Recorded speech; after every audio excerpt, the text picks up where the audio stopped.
Welcome to Magny in the heart of rural France. When you drive into this circuit, there's a long avenue which leads to the main entrance.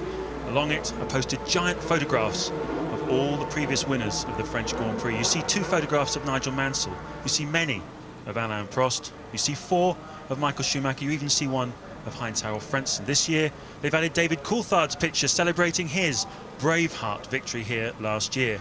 Will they be adding a new face after today's race? Well, they might, because with 4 different chassis in the top 5 places on the grid, 3 different types of tyres from Bridgestone and Michelin being used, anyone on the front 3 rows of the grid today could win this race. It's very, very hard to predict the outcome this afternoon. Tyres will play a major role. Pole sitter Ralf Schumacher is on the softer of the Michelin tyres. His teammate Juan Montoya, though, is on the harder tyre, which should be more durable. So Ralf could have a few problems with tyre wear this afternoon. Both Ferraris and both McLarens are on the new harder Bridgestone tyre, which looks very promising indeed. They brought it here this weekend, completely untested. Michael Schumacher will be using it as well. And I have to tell you, this track does eat up the tyres. It's going to be a big part of the outcome of the race. There are a number of possible strategies this afternoon. 1, 2, even 3 stops is possible. 72 laps to be covered. And Martin, a really fascinating motor racing prospect, I think. Yeah, looking forward to it, wandering around the grid, trying to analyse who might be doing what. Can Ralf Schumacher capitalise on his first ever pole position? BMW and Michelin's first pole since returning to Formula One, of course, and they've got a tough job on their hands this afternoon. It appears from this morning's warm-up, Ralf being quite a bit slower, therefore carrying a lot more fuel, they're seriously considering a one-stopper. I was just trying to prize some information out of Gerhard Berger down there quietly on the grid as to, surely you're not going to do that, are you? Because there's a bit of shaking of heads in the paddock of, we all know the quickest way around here is 2 and sometimes 3 stops. Everybody did a 2-stopper last year because the tyre degradation is normally higher than the advantage you gain as your fuel load goes down, and you should stop at an optimum time, especially as it's just about 21 seconds to make a pit stop here. It's a quick in lap. It's the last corner is very slow. The corner around the outside into the pit lane is slightly faster. It's short and an easy build up to speed on the way out. A new pit lane layout, pit exit layout here this afternoon, which will also play a role in that. But it makes no sense that we can see that of going on 2 stops, James. But maybe Michelin, maybe Williams know something that we clearly don't at this time. Yeah, we're just taking a look at the grid order there, and you could see that the first front 4 rows are separated by less than a second. It's been one of the closest qualifying sessions I can remember for a long time. McLaren were up there as well, just 0.2 of a second off the pace. So don't rule out either David Coulthard or Mika Häkkinen from this equation. But interestingly enough, as we look there at Jos Verstappen in the arrows, and there's your pole sitter, Ralf Schumacher. He opted yesterday, Martin, to go with his softer Michelin tyre because he wanted the qualifying advantage. I believe from the Michelin people it's about 0.6 of a second, the advantage between the hard and soft, so he went for it. But interestingly, Juan Montoya, his teammate, was 0.6 of a second slower than him on the hard tyre. So you have to imagine he might have been right up there himself if he'd gone with the soft tyre. But equally, Montoya yesterday very bullish after qualifying, believes he's on the right tyre for the race, believes Ralf is on the wrong one. Yes, those 2 red lights you can see, that is the start of the countdown procedure as they move into the final part of the overall start procedure. That's an acknowledgement to the team. So if you're wondering why those lights are gradually scaling down, of course they're the same lights that will be used later on for the start itself. But of course the big thing then, if those 2 Schumacher brothers that you can see in your screen now are going to have a big ding-dong battle this afternoon. If Ralf is heavier on fuel, Michael will know he has to get in front before or during turn 3 down at the hairpin, because if Ralf is on a one-stopper, he can spoil everybody's afternoon by holding them up so they lose the sort of 22-second advantage we know there to be in stopping twice during this race. So Ralf then on very used tyres there we saw, and Häkkinen then has lost the engine. Häkkinen will start this Grand Prix from the back of the grid. Mika Häkkinen once again on the parade lap has stalled his car. Of course, remember back in Brazil, he stalled it actually at the start, so it's not been a good season for getting away off the grid for Mika Häkkinen. I don't know what's going on there. Mechanics furiously working on the car, and Mika Häkkinen, before this race has even begun, has put himself right out of contention. Now, will they be able to get that car off the grid in time, Martin? I think they should get it easily started up in time, James. Yeah, it's quite a slow lap, this early lap, so he'll easily catch the back of the pack. He's got to be round there before the light procedure commences. Otherwise, under the regulations, you must go in the pit lane. How on earth do you know that before you turn the final corner when you've already missed the pit entry? Anyway, I've never really been quite sure. But wife area there looking suitably horrified, and that McLaren will not start for whatever reason. And now they're going to push it off the grid. They can recover to the pit lane where the team can try once again to start that car, and he can start the race from the pit lane. What a miserable season for Mika Häkkinen so far. Scored just 9 points in the first 9 races of this Grand Prix season. Astonishing to think that the two-time world champion who won the 98 and 99 world championships has been in so much trouble, and once again his bad luck continues. Bad luck for Coulthard in many ways as well. He needs Häkkinen up there to help him take points away from Michael Schumacher in the championship fight. So Coulthard up there by himself, but as we've said, 4 different cars in the top 5 on this grid, different strategies, different tyres. It's going to be interesting. Yeah, bad news for Coulthard, but good news for Juan Montoya and Jarno Trulli, of course, because they've been promoted a place, particularly Montoya, who is well worth keeping an eye out for this afternoon. As you can see the field streaming around there, Kimi Räikkönen. There you can see the 2 Benettons. We understand that the Jaguar of Pedro de la Rosa has had some problems on the parade lap as well. We might see him pulling over in a second as they come up to form on the grid. And of course we'll see the 5 lights turn to red and then go out again. Well, we saw Ralf Schumacher in the press conference after qualifying yesterday, and there is de la Rosa's stranded Jaguar Cosworth.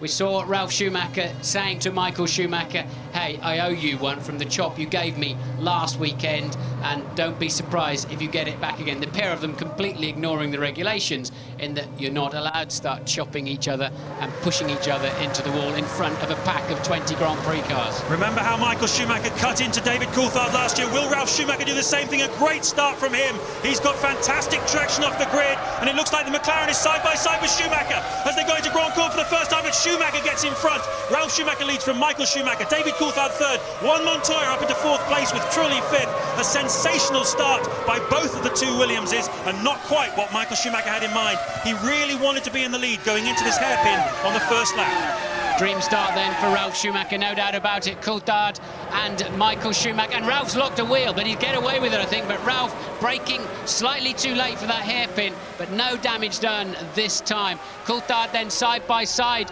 with Michael Schumacher into the first corner, but it turns into a piece of track that's like threading a needle. There is no room, and Coulthard had to yield, so he stays then in 3rd place. Ralf Schumacher leads Michael Schumacher. And not making a break at the moment. Michael Schumacher staying right with his younger brother as we go through halfway through the lap now. David Coulthard looking strong. Those are the 2 marshals looking out of the way to get De La Rosa's stricken car.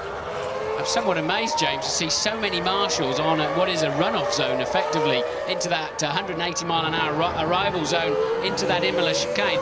Clearly, and I didn't see any waved yellows either. I think what they were doing was, we just saw De La Rosa's car going through in front of the leaders at the moment.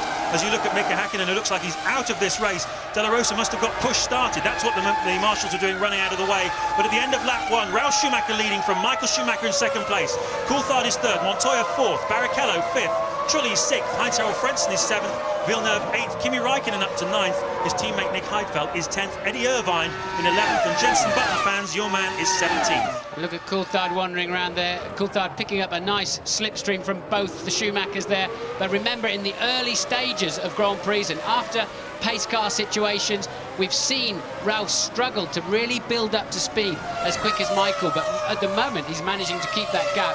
As soon as we can pick up a flying lap time, of course it was from a standing start last time around, now if we can pick up a flying lap time, we'll see if Ralf is in the 1:16s, and that's Ron Dennis, who's obviously been down to try to understand why one of his cars could not start the race. Ron Dennis yesterday holding a press conference was bombarded with questions from the journalists about what is going on with Mika Häkkinen this season. Is he having a dip of form?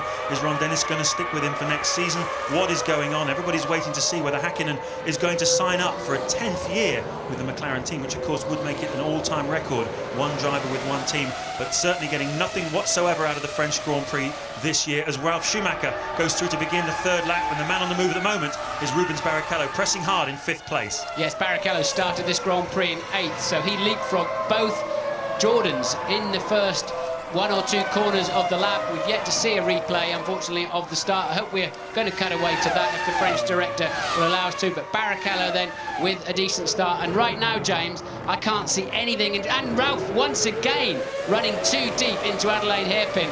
But I can't see anything. Here we go. Here's yes, we can see that Frenton was very slow away anyway with the 2 yellow cars. There is Coulthard and Michael Schumacher. Coulthard running out of space, had to get out of the throttle. And I'm assuming then Barrichello in the second Ferrari, you can see him currently in 6th place, must nail that Jordan on the way down to the hairpin. But just to finish what I was saying, James, there's nothing out there at the moment. Look, Ralf Schumacher fastest lap last time around. Nothing I can see at the moment suggests Ralf Schumacher's on a heavy fuel load. No, nothing at all. But there's Ron Dennis speaking with Mika Hakkinen just calmly and collectedly. And of course we saw after the introduction of electronic driver aids, traction control, launch control, those kind of things, we saw that McLaren had all kinds of problems with the new software. They seem to have ironed it out over the last couple of races, but here again, some sort of gremlin has struck. Is it Hakkinen? Is it something in the electronics? Certainly the last time Hakkinen did that, it was definitely his fault. The team put it down to him. But here today, we wait to find out. But Ralf Schumacher now starting to put a little bit of fresh air between himself and his brother. 7/10 of a second now. He's opened out the gap over Michael Schumacher, with David Coulthard keeping right behind the two of them. And I fancy Coulthard this afternoon, Martin, to keep very close to Michael Schumacher.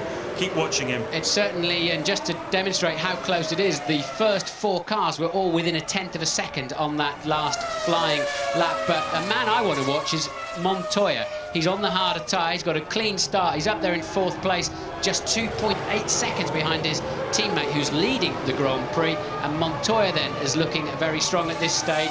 Kevin Piper is in the pit lane. Yes, and we've had scenes of absolute chaos and confusion here in the McLaren garage. For about 90 seconds, 2 minutes, the McLaren mechanics were like bees around the honeypot, around the spare car, rapidly changing it from the settings that were there for David Coulthard, in the hope that Mika Hakkinen might be able to start the race in the spare car. They were peeling off the number 4, putting on the number 3, and then Steve Hallam, one of the top guys at McLaren, walked in and said, no guys, no hope, Mika is out, he doesn't start. So not for the first time this year. It's been much head shaking and disappointment in this McLaren garage. Well, the green flag lap counts as 1 lap of this Grand Prix, so the only way he would be able to start in the spare car is if there was an accident and they red flagged it before the end of the 2nd lap and it was a whole new restart of the Grand Prix. I do not believe he would have been allowed to start the race in the spare car without such a situation. You're looking at the battle there for 7th, 8th and 9th places. Jacques Villeneuve, Kimi Raikkonen and Nick Heidfeld. That's the battle for the middle class honours, if you like. The middle race between Jordan, BAR and Sauber, and certainly Jordan having very much the upper hand this weekend. BAR and Sauber have been locked on more or less the same pace, with also the Jaguar of Eddie Irvine mixing it up with them. Irvine at the moment is in 12th place behind this group, but you've got Villeneuve, Raikkonen, Heidfeld, Panis and Irvine. A gigantic BAR Jaguar Sauber sandwich right in the midfield, and that's just as exciting as what's going on at the front as well. Very close racing here in the midfield. Only 2 or perhaps 3 points at stake sometimes, maybe 1, maybe none, as we saw in the Nürburgring 2 weeks ago, where Jacques Villeneuve drove his heart out to finish in 7th place. But they try very, very hard on a Sunday afternoon. This looks like it's shaping up to be a great battle. And look at the pace of this race, James. The 16.9 that's currently the fastest lap is already a new lap record around this place. It's a 1:17.0 held before, so then already we're seeing, despite them having, say, 55 or 60 kilos of fuel on board, remember 10 kilos of fuel is over 0.3 of a second per lap, and then that must be a technical problem there for Villeneuve, I think, because it was initially, it looked like a small mistake, but then the car has faded away, so that releases Raikkonen and Heidfeld up into that 8th, and we think Villeneuve has actually gone off into the gravel.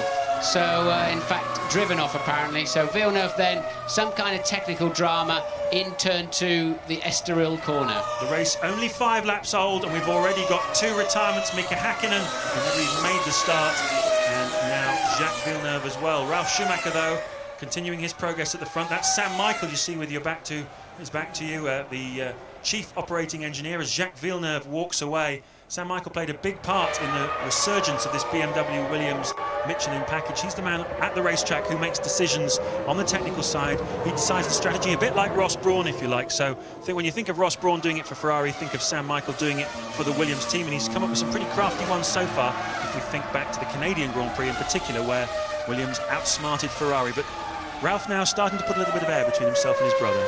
Exactly 1 second according to our computer. Again, I don't see a lot of waved yellows. I see the green there to say they're clear of the danger zone as they move that stricken BAR. So Ralph then a second ahead. It was Coulthard who was fastest last time around. It's nip and tuck at the front, and Ralph once again taking that wide line through Adelaide hairpin.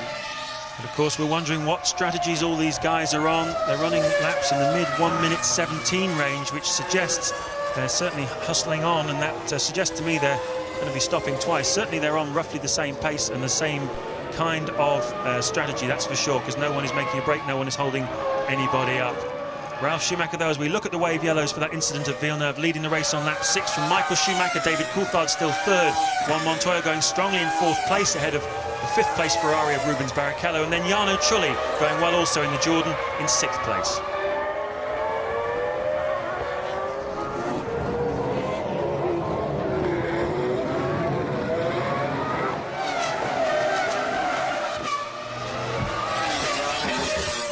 Montoya there just getting the board that time through to tell him he's in 4th place, which I think he can probably see for himself because he's close enough to the front of this group to know it. Martin, here's a replay of the Villeneuve incident.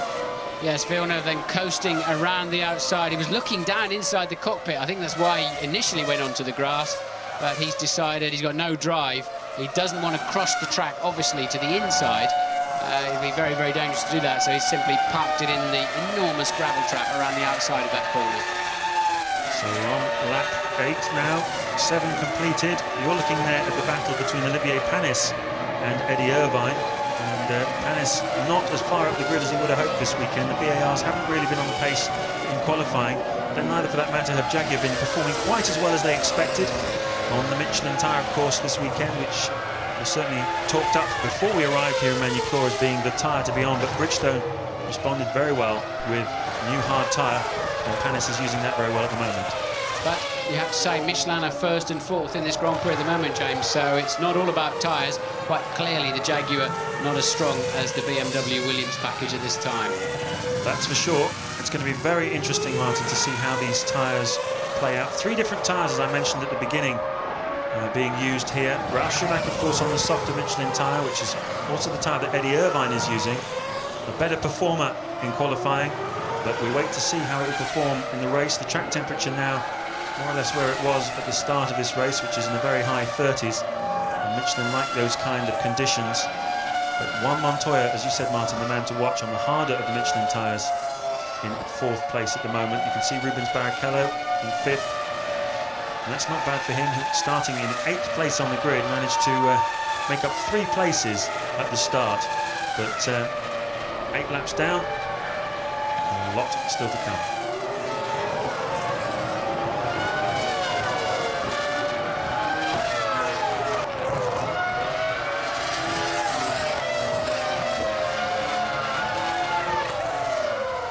Working on lap 9 here of the French Grand Prix, and the man who turned 26 yesterday, Ralf Schumacher, leading this race. You're looking down there a second ago at the BAR garage. Jacques Villeneuve has retired from this motor race, as we saw a few laps ago.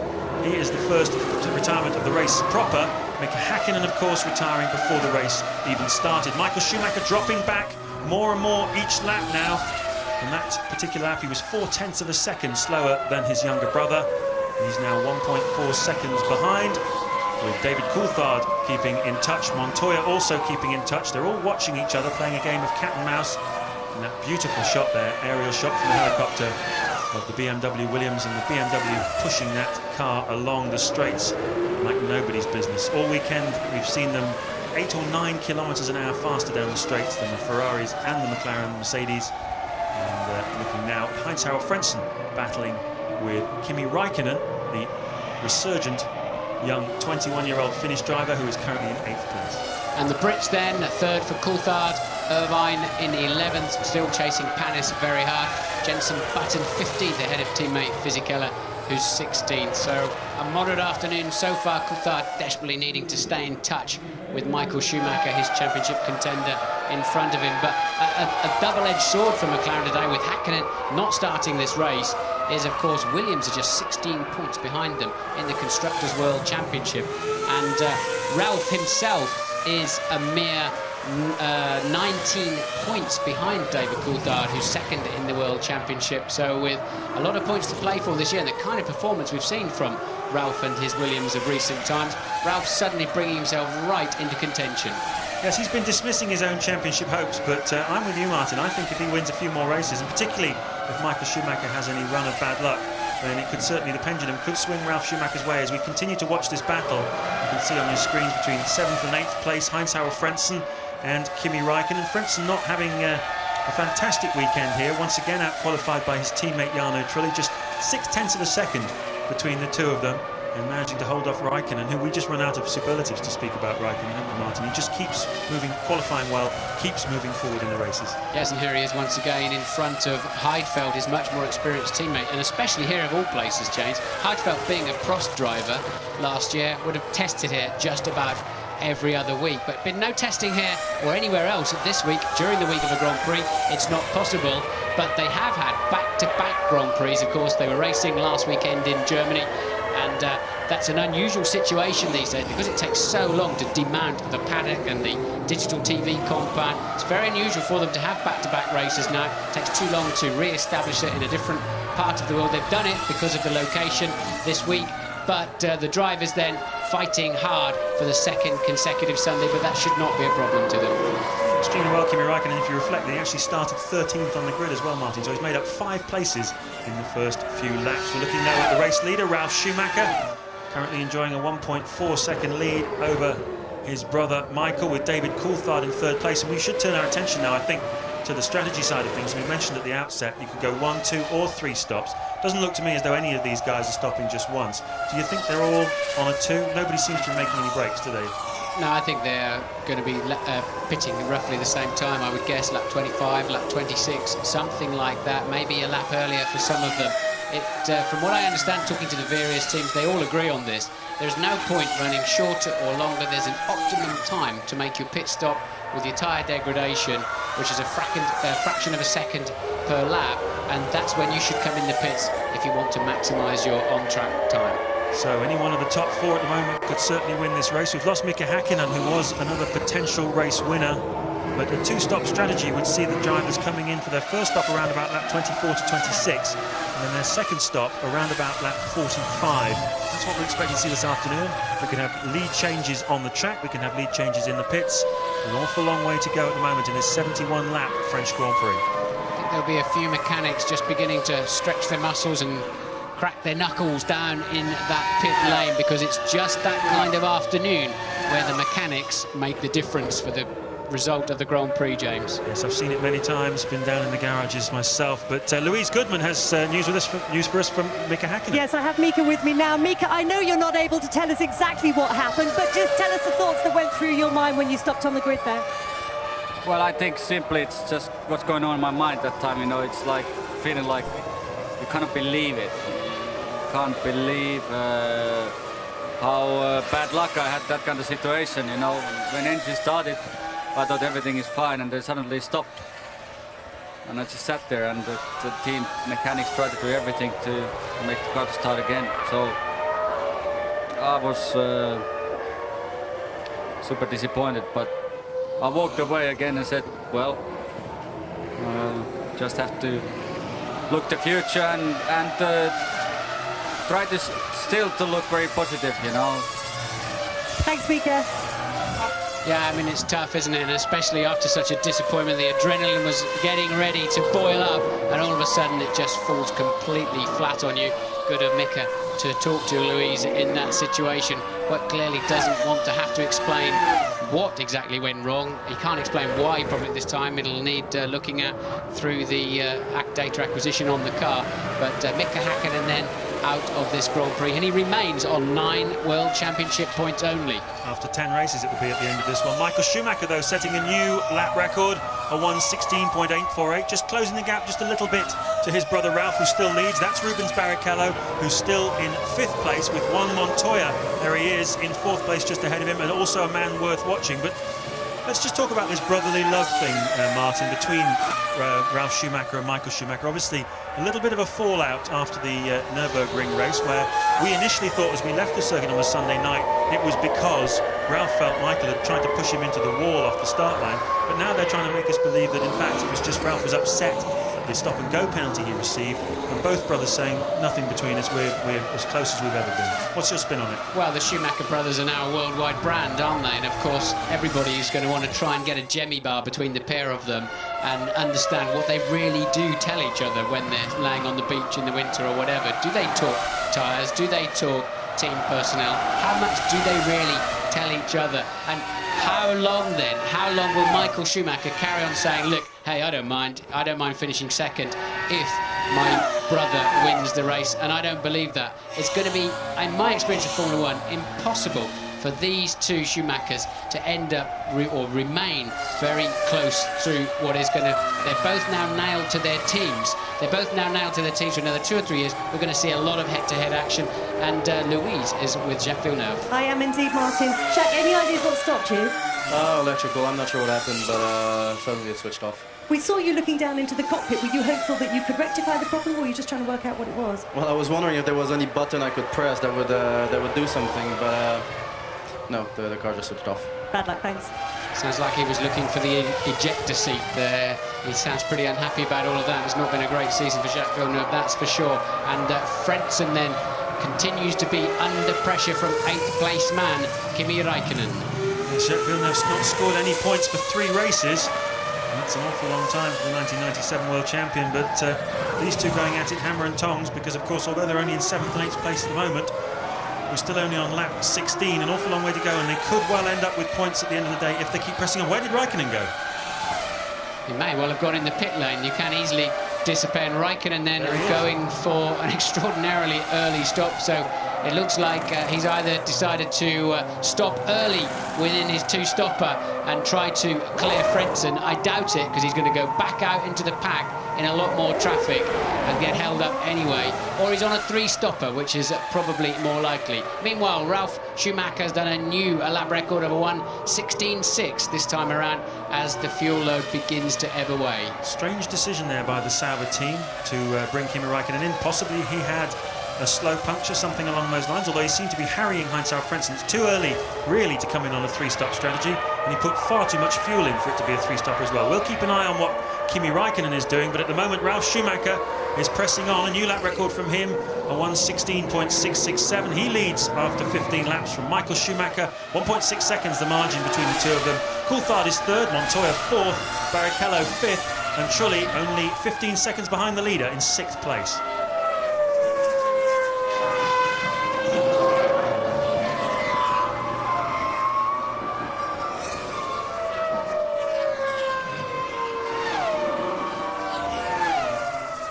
So, Mika Häkkinen giving us the benefit of his thoughts. And Martin, what do you think will be going through Mika's mind at the moment? Do you think he fancies another year of Formula One, or do you think he's beginning to wonder whether this sport has given him everything it's going to give him? Well, he's had a few curious races, of course, not least last weekend in Nürburgring, where it appeared that he thought he'd damaged the front wing but hadn't at all. And of course he was lapped by Michael Schumacher last weekend in Germany, and that was a very, very significant moment as the Ferrari went past the Mercedes McLaren, and clearly a lot of questions are being asked in and around that team. But Häkkinen then had a similar problem in Monte Carlo, where they couldn't find too much wrong with the car after the race. And of course there's the inevitable questions, and I'm sure he's asking himself the same question: do I still really need this? The drivers who reach the end of their careers because they wake up one morning and realise they don't want to do this anymore, and there are also the drivers who are forced out of the sport or leave it for other reasons. They divide very sharply, in my experience, into 2 camps, and at the moment everyone's wondering which camp Mika Häkkinen is in. As you watch Eddie Irvine still putting a lot of pressure on Olivier Panis. This is the battle for 9th place, And just as I was talking about the Frentzen-Raikkonen battle, this one too could yield points at the end of the day. Huge back-end slide though from the Jaguar. And Martin, we've seen a lot of drivers just pitching the car backwards, sideways through that final corner. Irvine looking all over the place to get past Panis. Seems to me as though he has a faster car. It certainly had better traction, didn't he? But by weaving around like that, he put himself slightly off balance on the way into turn one, and you can see what a difference that's made, where he's fallen back by probably 7 or 8 tenths of a second.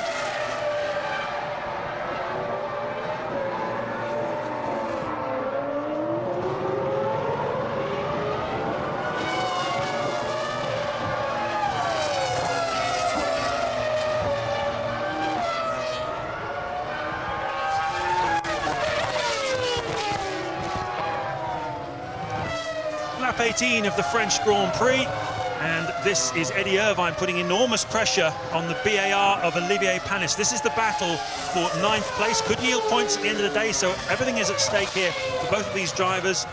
They're fighting tooth and nail at the moment. Irvine has been much quicker than Panis through the final stages of the lap, and chucking the car all over the place in his attempts to get past the British-American racing car. Amazingly, that's Enrique Bernoldi pulling off in the Arrows Asia Tech. He was down in 13th place, but looks like his race is run.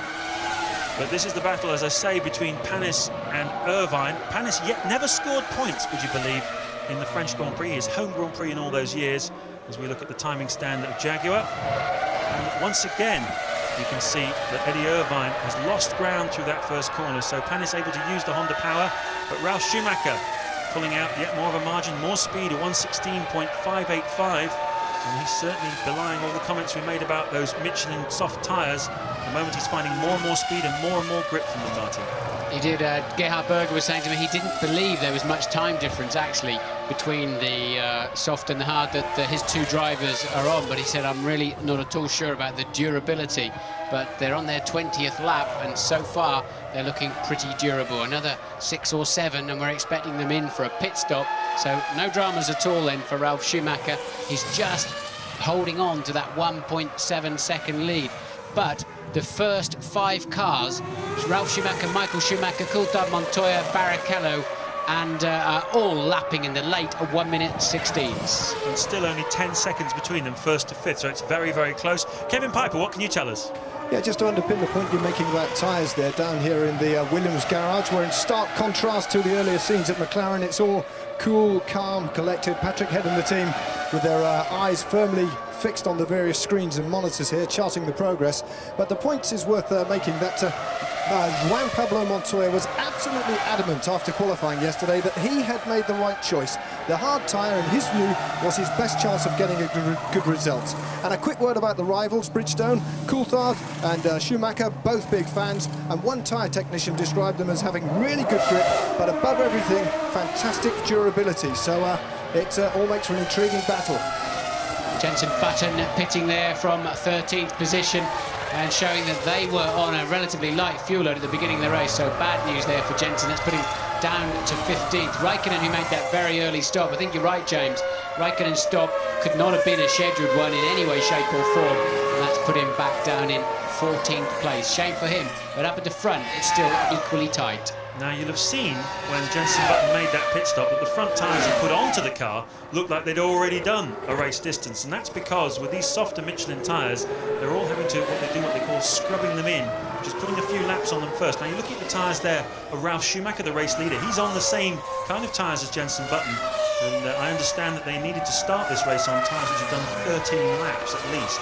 And that's certainly what looks like what Button had just put on his car. And no doubt Ralf Schumacher, when he comes in for his stop, sometime in the next 5 or 6 laps, he'll be putting the same on. But just look how close it still is at the front. Still, only 10 seconds separating first to fifth. And they're amongst the back markers then, James, albeit the ones that have stopped. And the teams very much calculate this when they're working out their strategy for the afternoon. How long will it be into the race, given normal lap differences between the front and rear of the grid, before they catch the back markers? Fortunately for Jenson Button, he is one of the back markers. And right below us, we have the Ferrari mechanics coming out now to make a pit stop. Just looking to see, I think it might well be Michael Schumacher who's coming in. And it's Rubens Barrichello, in fact. Rubens Barrichello coming in to make his first stop from 5th place. No apparent dramas at the moment. Revs are up, he's disappeared from underneath our commentary box, and away goes Rubens Barrichello into that new pit exit where you feed in much later. Some of the drivers have been unhappy about that, but it's certainly a better solution than feeding you in right into the heart of turn one. But I think there is a point where the cars come very, very close together at a very high speed. Some of the drivers uncomfortable with that, but that then is Heidfeld in for his first stop of the afternoon. And Michael Schumacher there, currently still in second place, 2.4 seconds now behind Ralph. Yes, Ralph has cleared Jenson Button, though Michael Schumacher still has yet to do so. And we're entering the zone now for the first pit stops. Everybody looking very carefully at what everybody else is doing. You can see this is the battle now. Irvine got in front of Olivier Panis. This is the battle for 9th place. Here's how he did it. So it's into the last part, and he's going to take the big banzai up the inside into Lise. That's a cheeky move, but it pays off as long as you have a willing partner, and that's a clever move from Irvine, one he had to make. He has a much faster car, and Panis then really not fighting that one too hard, James. He seemed very wide over, didn't he? It's almost like inviting him through. Yeah, I think he saw it launched, and once you've elected to have a go at that move, there's a one-way street. You switch that move on, you cannot switch it back off again halfway through. And I think we all know that. We've all achieved that move at some point or other. We've all been victims of the same move. What do you do? Just close your eyes and hope for the best? It's a little bit like that, and you launch into that last corner. You think, well, why didn't I go into that as fast as that every time? Eddie Irvine's made it work for him. I wonder whether it looks like Olivier Panis might well have dived into the pits there, having got passed by Eddie Irvine, but there's your race leader still after 22 laps of this 71-lap French Grand Prix, approaching the first round of pit stops. Ralf Schumacher still by 2.4 seconds from his brother Michael. Coulthard is third, just another 2 seconds down, and then it's Montoya and Trulli, so very much action stations coming up. It makes sense that Barrichello's pitting earlier than the others. Remember, he started in 8th place on the grid. By having 10 or 15 kilos less fuel, he had a much better chance of overtaking in the early few corners, and of course, he made that pay off very nicely as Jean Alesi then in the Prost Acer makes his stop. Some very used Michelin's going on. 8.4 seconds. I don't know why they keep cutting away to the pit wall when they're doing that. It'd be nice to see the cars depart. They were absolutely exasperated in the Prost garage after qualifying yesterday. Apparently Jean Alesi could not get his head into gear at all. It was a French Grand Prix, maybe he was just overexcited, but he was over a second slower than his teammate Luciano Berti. Apparently all his discipline of all these years of racing, he's been in Formula 1 now for 12 years, all went completely out the window, and he completely underperformed yesterday. He just got too emotional. We saw in the build-up to this show just how emotional he can be.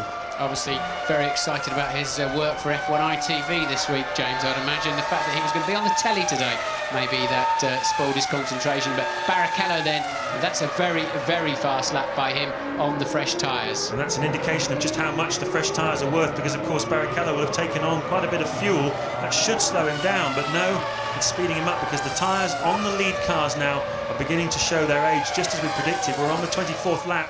And this is the Williams pit crew getting ready to receive one of their two drivers. They're both contenders in this race. Ralf Schumacher, of course, is leading. Juan Montoya is in 4th place, and it's Ralf Schumacher who comes in, the race leader, on lap 25 to make his first pit stop, bang on schedule. Tidy work so far. Fuel going in. Look at how old those tyres are, Martin. Yeah, they look well tatty, don't they? But clearly they're about to do the job, and that looked like a longish stop to me. That did not do the job.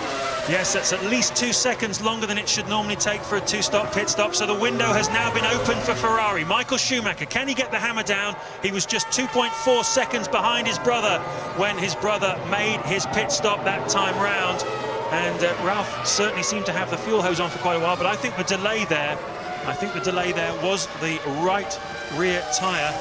It wasn't all fuel that went in there by any stretch of the imagination. So Michael Schumacher, can he do enough now to get it in the pit stops to take the lead? And the pit stop, I believe, James, will be this lap. Once again, there's an army of Ferrari mechanics in scarlet overalls and scarlet crash helmets underneath our window. Michael Schumacher in Chateau d'Eau. A couple of corners now to the entry of the pit lane. We think he will clearly be in this time, and they're putting brand new tyres on. I can see underneath there, and he'll duck left now And there he goes. Schumacher then, your current race leader in the pit. Well, he's had his fastest first sector of the entire race at the beginning of this lap. His middle sector wasn't too bad. He was 2 seconds behind his brother when he came in, but after a slow stop for Williams, they lost time. What's going to happen here? A cracking stop by Ferrari. Is this going to be enough for Michael Schumacher to take the race lead? He's going so slowly, it must feel like an eternity down the pit lane. And has he done enough? I believe he will have done enough. I would be very surprised if that's not enough for Michael Schumacher to have got out in front of Ralph. It was a 2 and a bit second quickest stop. He had a quick in lap too. And where, yeah, there he is. Yes, he's done it. Ralph Schumacher then now demoted to second place. We think he took on about 74 litres of fuel, so a moderately short middle stint of the race then for Michael Schumacher. Yes, and of course we saw Ralph Schumacher being delayed in the pits, but I don't believe that was all fuel going in. I do believe it was a slight problem with the rear tyre. We'll have to have that checked out, but obviously it'll make a big difference to when they make their second stops. Michael Schumacher, we're expecting to come in around the mid-lap 40s, but here's a man who still has not made his pit stop. David Coulthard, currently in second place, just 1 second behind Michael Schumacher on the racetrack. When he rejoins, he's going to come in at around about 5th place, I think, behind Ralph Schumacher, as Jos Verstappen makes his first stop of the afternoon. So they're all choosing the optimum strategy finally then, and here then is Coulthard. He goes a little bit further down the pit lane to find his crew. Of course, they were second in last year's World Championship, so they're positioned second in the pit lane at every circuit we go to, and they're looking like they're fueling him slightly longer for David Coulthard. I believe he will stay in effectively what is 3rd place, although of course Montoya, your 4th place man previously, has not yet stopped. But of course Coulthard was racing with Michael Schumacher, was only a second shy of him. Is he going to rejoin? Where is Michael Schumacher? Is that Michael Schumacher behind Coulthard? I wonder if it is. I think it is. Do you think so? I think it's more likely to be Barrichello. He's been lapping quickly. So there's Ralph going through your picture, and there's Coulthard shaping up to pass the Minardi. But I think Barrichello, remember, he pitted early, put in those very fast laps, and it's helped his race enormously. Yeah, Coulthard must have lost a little time though as well, Martin, I think, because he was only a second behind Michael Schumacher when he dived in for that stop. So that's Rubens Barrichello down in 5th place. Coulthard then drops down just in front of him. Montoya has not yet stopped. How much fuel has this man got on board? That's the $10 million question. Of course, he's using the harder of the Michelin tyres. And Juan Montoya now in the box seats as far as this Grand Prix is concerned. All eyes at Michelin will be very much on him, of course. This is their first home Grand Prix since their return to Formula One after a long absence. Their first pole position this weekend with Ralph Schumacher, and is Juan Montoya going to get his first Grand Prix victory this weekend as well. But I'll tell you something, James, if he's won stopping, he's won the race, because he's been able to match the early runners, and we know he's got the harder tyres on. If he did, and I'd be amazed if he did, because he should not be going that quickly, given the fuel load necessary to do that. But Montoya then marching on his way, lap 28 of this Grand Prix, and last time around he had a 9-second advantage over Michael Schumacher. As Eddie Irvine comes into the pits, this is lap 28 now, quite a late stop for a 2-stopper, but certainly Juan Montoya, after qualifying yesterday, I mentioned he was feeling very bullish, and he did say that he felt there was a possibility of taking a few risks this afternoon. He said, I feel I might do something different in the race tomorrow, certainly something very different from Ralph. It looks at the moment as though he's gone that way. He made a different choice on tyres. Has the strategy played out for Juan Montoya? Mind you, he was a second slower than Michael Schumacher last time around, so right now then it's Michael that's making the moves on the racetrack. Michael was very, very fast, a 1:16.2, well over a second quicker than anybody else, although of course some of the key players are in traffic, as indeed Montoya then. So what will the gap be this time around? It was 8.7, it's now 8.1, so another 0.6 of a second eked out of that lead by Michael Schumacher. So Montoya leading then after 28 laps, 8.1 seconds, as you've just seen the gap between himself and Michael Schumacher in second place. Ralph Schumacher in the second of the two Williams is his third, with David Coulthard fourth, 16 seconds behind the race leader, but just 8 seconds behind Michael Schumacher. And then we've got Rubens Barrichello, another couple of seconds behind Coulthard. Irvine coming into play, although he's just made his pit stops. I'm sure when the computer shakes out, he'll drop down a little bit. In fact, he does. Jarno Trulli now appearing in 6th place. We haven't seen him come in for this. We must have made a pit stop, actually, because he's now dropped down to full 20 seconds behind Rubens Barrichello. So quite a lot of margins, in fact, opening up in those pit stops. You can see the variable ability of the pit crews and the timing with the in-laps and the out-laps. We had the top 5 separated by just 10 seconds before the pit stops. Now they're separated by 18 seconds. Yes, and we have seen Ross Brawn play this shorter middle stint to great effect many times, assuming I'm right on that. But of course the fuel flows in at about 12 litres per second, 8 kilos per second, and that's how we know roughly how much they put in. But I agree with you. I think Ralph's stop was lengthened because of a slight delay on one of the wheels rather than having put in that much fuel. And Kevin Piper is down at the Williams pit. Yeah, I'm not sure how much I can tell you other than, in fact, I think it's right to say that Montoya could be coming in this lap, or could be coming in within the next couple of laps. I was going to speculate that he could be on a one-stopper on the back of some information I've been given, but all they're saying now is that Ralf Schumacher's stop was on schedule, and it looks as if Montoya is on his way here now. We're watching Michael Schumacher at this time, and hopefully if Montoya does pit, we will pick that up. It's down then at the Nürburgring chicane. Michael Schumacher has pulled the lead back now to 6.6 seconds behind this man, Montoya. He's got a bit of traffic ahead of him. He should not really have to clear that car before he enters the pit this time around, and we believe the pit crew are out. Yes, indeed, the Williams pit crew are ready to receive Montoya, and he has lost a bit of time. The Prost then making a bit of a fuss about letting him through, so Montoya into the pit lane. The team will be very ready for him. Out of the lead, into the pits. So the telltale thing now is how long the fuel hose goes on for. Juan Montoya, the race leader, comes in. The fuel hose is on now. The stopwatch is running. If it's anything more than about 9 or 10 seconds, he could well be fueling it to go to the finish. It's not. He's going a two-stop strategy. So that means that Michael Schumacher leads the race. From Ralf Schumacher, David Coulthard is third. Rubens Barrichello as well is in the mix. Where's Montoya going to rejoin into the mix? As Juan Montoya took on just under 90 litres of fuel. And that'll take him deep into the early lap 50s, I would imagine, which will make him, again, the last stopper. And so a very interesting cat and mouse afternoon here tactically. And you're looking there at Michael Schumacher, the new race leader, after Juan Montoya made his stop there.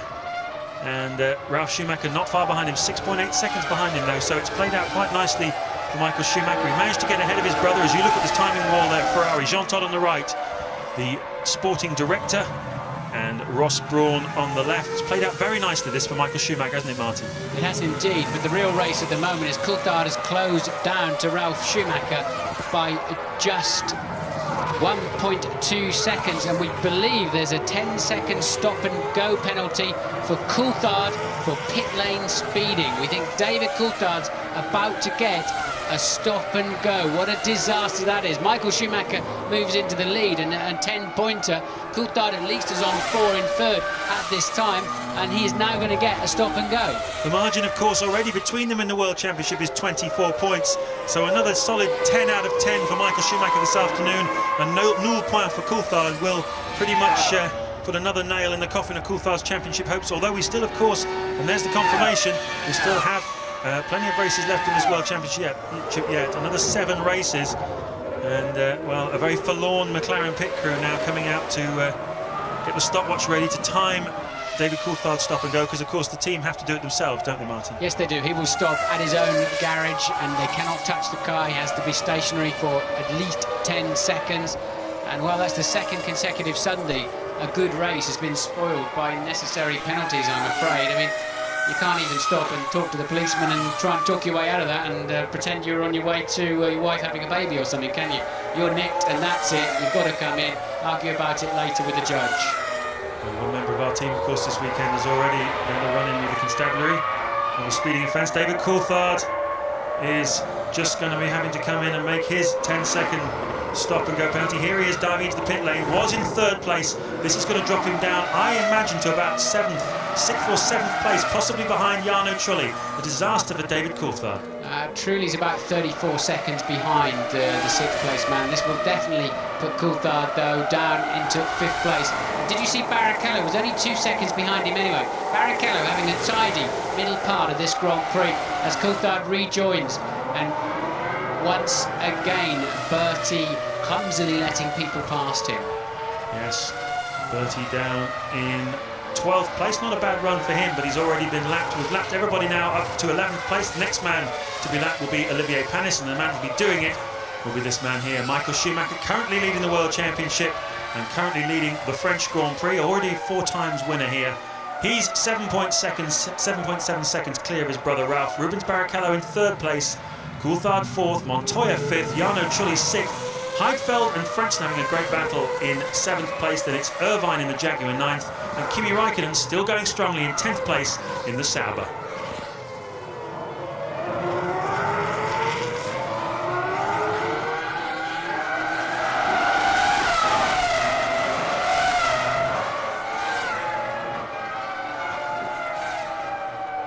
Montoya on a hot lap then, James, 5th place man. He's just done the fastest middle part of this lap that anybody has this afternoon, and a 1:16.4 as he went over the line. Currently, of course, he's now 4th place with Coulthard's stop-and-go penalty. So Michael Schumacher 8.9 ahead of his brother, who's a further 1.8 ahead of this man's teammate Rubens Barrichello. There we have the battle for 8th place. Eddie Irvine making some pretty reasonable progress this afternoon. Qualified in 12th, and he was upset about that because he fancied he might be able to get himself into the top 8 before he got here. But as it turned out, qualifying didn't go his way, spun twice and did his best run on his first run, would you believe? And so that was 12th place on the grid for him. But here he is monstering Heinz-Harald Frentzen, who's had a fair bit of attention from the rear throughout this race. If you remember, Kimi Räikkönen, of course, was pressuring him pretty hard in the early stages as well. Irvine always seeming to lose out, Martin, in this long, fast section here. I think he's running a bit too much downforce or something, because everybody he races against seems to get away from him down the straights, and he manages to close up to them under braking. Yeah, but your straight line speed there is totally dictated by the exit of the Estoril corner. There's no VMAX situation here. There's no area of the track where you peak out on speed because of the drag of the car. It's all about running out of space and how quickly you were launched off the previous corner. But clearly Irvine with a better car in the slower stuff. I think he's just struggling, James, to follow closely, as everybody does, around that long Estoril corner in the dirty airstream of the car in front. But it's certainly a tigerish drive in that Jaguar. Yes, a tiger on his helmet and a tiger in his heart. Eddie Irvine pushing very, very hard in the Jaguar. Been a resurgent team in the last few races, of course, podium in Monaco, and going strongly here as well.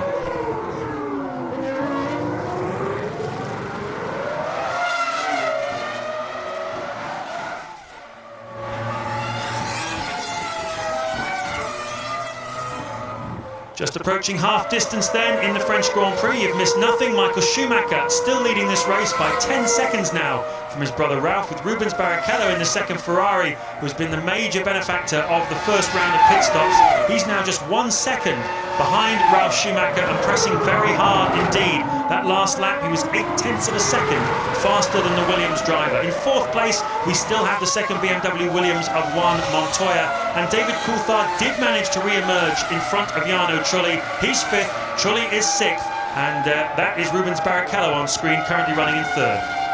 Yeah, Barrichello started 8th, up to 3rd, and look, just 1.1 seconds behind Ralf Schumacher. The Ferrari working beautifully.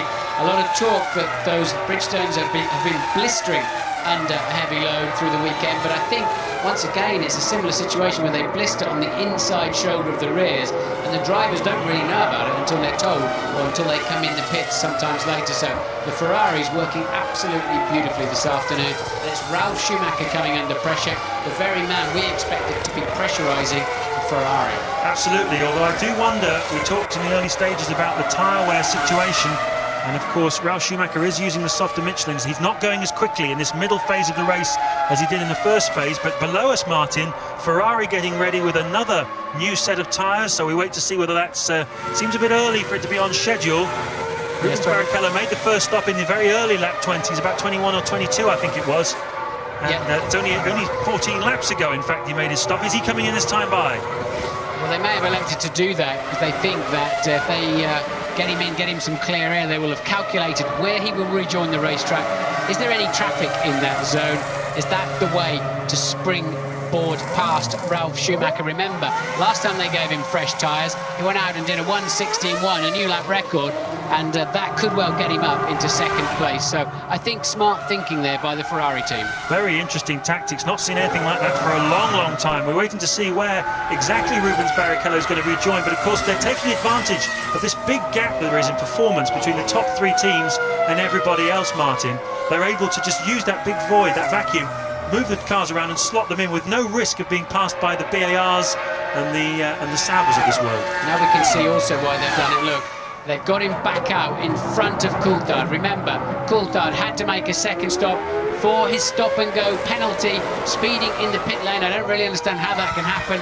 There's a button on the steering wheel and it's controlled electronically, but Ferrari working out they can keep their man ahead of Coulthard, maybe find him some clear air. With the blue flag situation these days, that Prost will have to get out of the way quickly, and that's kept him in front of Coulthard and could well springboard him up into second place. Of course, the interesting thing is Coulthard's still got a second stop to make, and we wonder whether Rubens Barrichello has enough fuel now to go through to the finish, because he's been refueled twice in the last 16 laps. Both times he's taken on around 60 or 70 kilos, so depending on how much he had in the car at the start, Rubens Barrichello will either be able to go to the finish or maybe have a splash and dash just before the end. But exactly as you say, Martin, he's now ahead of David Coulthard. This is one for the aficionados who like their race strategy. This is going to be studied for quite a few years to come, I think, this Grand Prix, because it's all happening in the minds of Ross Brawn, Sam Michael and the other technical directors who try and work out the strategies, trying to place their car in exactly the right position, working against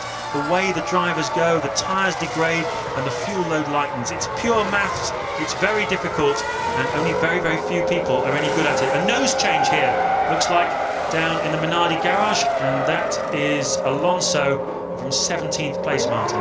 That was a very quick nose change too. It normally takes 17, 18 seconds, but ironically they had the nose on before they finished refueling. That was impressive. That's very impressive.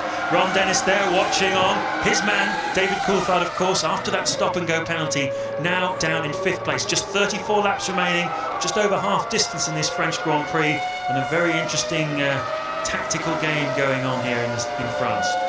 They obviously practice those nose changes quite regularly, but I'm not sure how comfortable I'd be. I mean, in a big accident where you sideswipe the nose of the car, you want that to stay on, and that is only hanging on by obviously a couple of bolts. Clearly it passes the crash test, which I believe are only in the straight ahead position. They have these gigantic Allen keys that they bring in from the side to just lock on the nose, but as you say, Martin, normally 4 main retaining bolts, 2 at the top, 2 at the bottom, holding the nose onto the main monocoque of the chassis. And in that case they managed to get them off extremely quickly as the Minardi moves well out of the way. That's Tasso Marquez getting out of the way in 18th place of the race leader. The second time he's been lapped this afternoon. Michael Schumacher has lapped everybody still up to Olivier Panis in 11th place. There's a huge race of reputations going on here this afternoon, but it's down in 13th and 14th place at the moment. Fisichella now slightly ahead of Button. Button on his back foot this year with a difficult car that is slow, and he really does, as we've said many times, need to show that he's as good as, if not better than Fisichella, and they're at it hammer and tongs really. It's like a little private war going out there, because they're really effectively not part of this Grand Prix, James, and this was the very weekend where they were supposed to be coming out with all guns firing, of course. Yes, we heard talk of improvements to the engine of the Renault. We heard talk of aerodynamic improvements as well. Mike Gascoigne, the Benetton team technical director, has been working feverishly to try and improve the Benetton car. And as you say, Martin, no real gains. But we're looking at Ralf Schumacher now. What is he? Well over 14 and a half seconds behind his brother Michael. And this second set of tyres not working for Ralf Schumacher. Yes, just what I was going to say, James. It's really not panning out, is it, in this stage of the race? Because look, Montoya then, just over a second adrift on the harder tyres, and Ralph not showing anything like the pace he did earlier on. He's back in the 1:17s and clearly not happy with the balance of that car. And it's all about balance, this racetrack. It's a very technical track.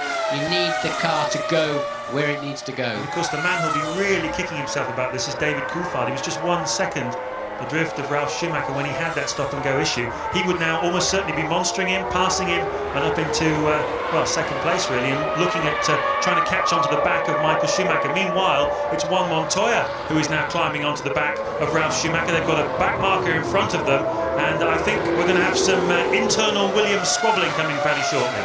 And unless Barrichello does have to have a splash and dash later on, it is working out very nicely for him, quietly back there in fourth place, lapping about a second a lap faster than the Williams consistently, and that, as we said, is going to springboard him up into second place. He's currently lapping same speed as the race leader and teammate Michael Schumacher, and Ralf then will easily clear that back marker under braking, and he doesn't do so, does he? Look, he's not happy. That's Bertie once again sort of making a big job of getting out of the way, but Ralf did not look confident into that hairpin. The situation constantly changing, ever evolving throughout this Grand Prix. We've got another 31 laps to go and a lot of changes no doubt to happen. Ralf Schumacher seems pretty ginger under braking, as you say, Martin. Juan Montoya though right behind him. These two BMW Williams drivers, of course, using two different types of Michelin tyres. That strategy was decided before qualifying yesterday as we watched Kimi Raikkonen coming in to make his pit stop on lap 41. Getting a nice wipe of the visor. Fuel going in. Yeah, pretty much bang on target for a two-stop. A bit early for a second stop, but there's the man we've got our eyes on at the moment, Juan Montoya. And, well, he said yesterday after qualifying he felt he was on a better tyre, but Ralf had gone for qualifying position rather than race position. And he's deliberately sacrificed 0.6 of a second he knew he could have had in qualifying, but he wanted a better race tyre, and there's some serious thinking going on there on the Williams pit wall. What they don't want, of course, Martin, is any fun and games between these two, either of them putting each other out. They want points. Williams are here to score as many points as they possibly can this weekend. Yes, they're thinking, right, if we want to win this race, we want to minimise the damage of Michael Schumacher up front. They've got to get, I think, Montoya past Ralf Schumacher somehow. Ralf is clearly not hooked up for whatever reason, and their best bet, I think, is to get Montoya past him. Of course, we'll turn our minds back to Jordan, of course, in the Belgian Grand Prix a few years ago in the rain. Damon Hill leading Ralf Schumacher. Sorry, Ralf Schumacher leading Damon Hill. And no, Damon Hill leading Ralf Schumacher and told not to overtake him, even though Damon was faster. Ralf was faster. That's the situation. Ralf Schumacher took it very badly indeed on that occasion. Wasn't at all happy. What's his reaction going to be, I wonder now, if Williams get on the radio and say, listen, Ralf, we know you qualified on pole on your birthday, but one's faster, let him through.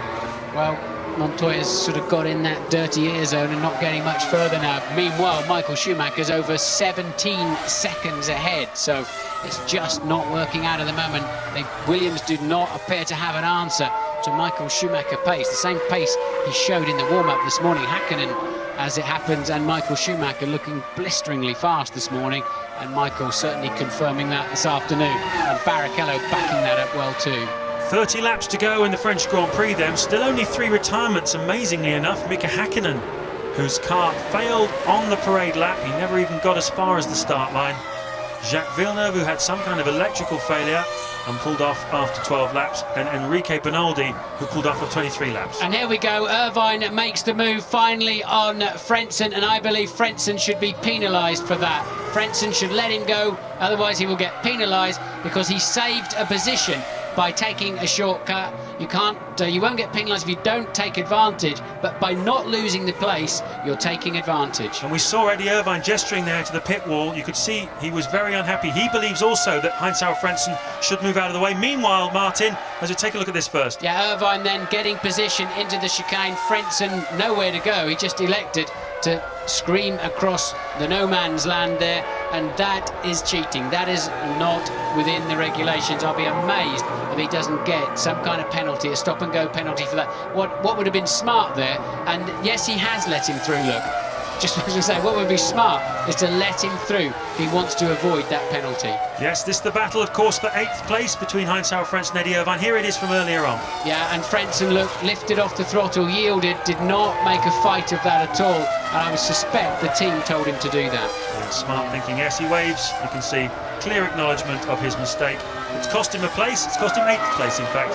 Meanwhile, the Williams pit crew are out in the pit lane. We understand it might well be for Ralf Schumacher, currently on second place, and this is the 44th lap, so Ralph pretty much bang on target here for a two-stopper. We saw him earlier on, coming in on lap 25. This is going to drop him down probably to about 5th place, I would imagine, 4th or 5th place, and Juan Montoya is the one who's going to benefit from it. He's going to move up into second place, and of course we're still not quite sure how much fuel Montoya's got on board.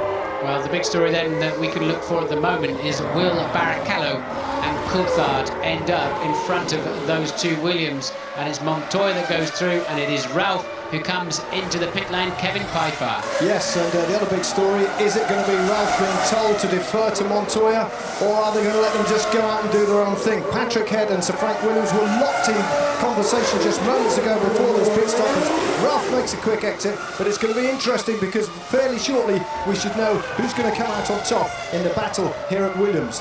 But I think the damage is already done, Kevin, because Michael Schumacher 20 seconds in the lead last time around, and we're expecting a Ferrari in this time too, and it must be for Michael Schumacher. We saw Barrichello pitting a few laps ago, so Michael Schumacher then in this time around, we believe. Yes, and he's only 19.9 seconds ahead of Montoya, and that's not going to be enough for him to rejoin in front of the Colombian. So Montoya will again lead the race, I believe, after this pit stop. Michael Schumacher dives in. He needs to make this as quick as he possibly can. No pit lane speeding, of course, for him.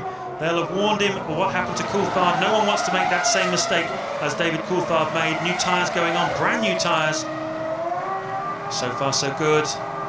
And this is where it pays off for Michael Schumacher when he does not do that extra run in qualifying. He saves new tyres from the Friday morning, from the Saturday morning, as the regulations now work out, through to, it wasn't a particularly good stop, James, was it? Montoya, I believe, will take the lead again, and he does so. Montoya then flashes through the foreground, but he's got to stop again. Michael Schumacher has not got to stop again.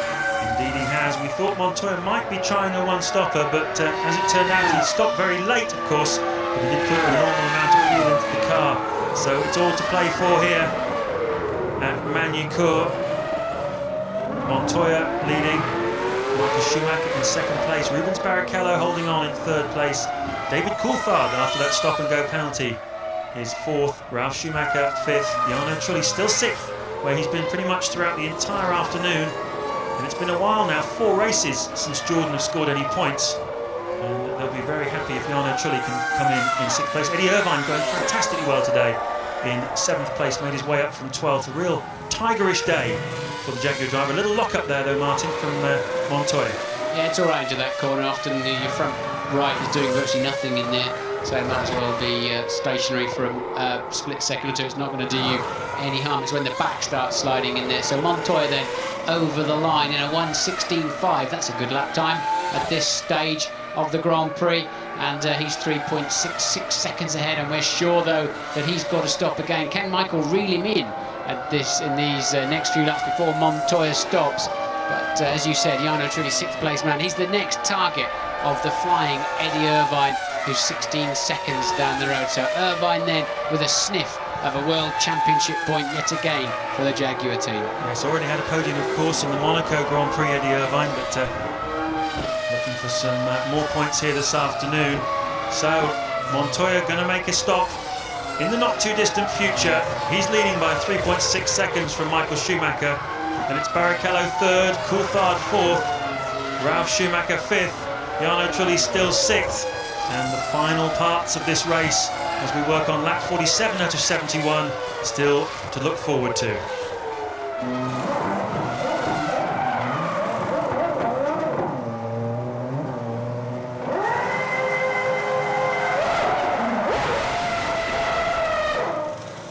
Huge plumes of tyre smoke there from the Arrows team, and it's a long stop going on here from the looks of things.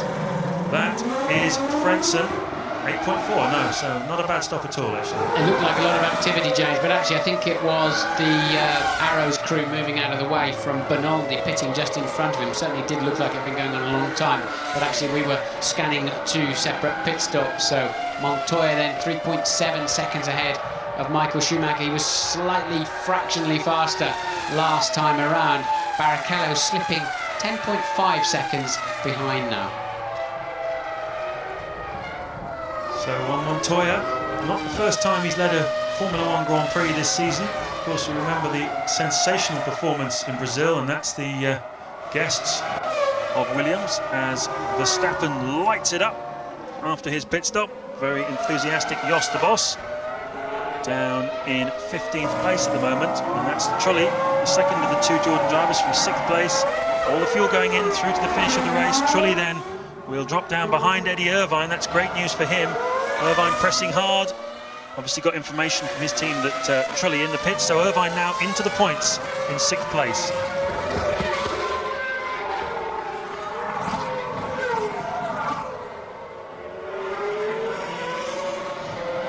So what's the margin then between Montoya and Michael Schumacher on this 49th lap out of 71? More or less the same as it was the lap before. And we're waiting to see what lap Montoya is going to make his stop on. It's probably going to cost him the lead of the race, but where will he rejoin? That's the big question. Can he get back? Can he get out in front of David Coulthard, or will he go down as far as 4th or even 5th place when he rejoins? Driven very well this weekend, all throughout Juan Montoya. And Frentzen being lapped there, Schumacher waving to him.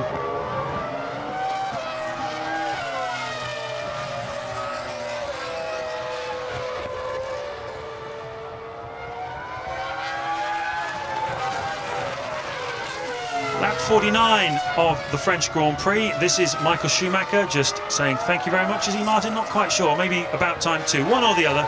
No, I think he was saying, look, why did you go right to the apex before you let me come through? And I don't think that was a kind, particularly happy gesture there from Michael Schumacher, who, of course, is 2nd place at the moment, still about 4.5 seconds behind Michael Schumacher, as Lacey has a reasonable pit stop.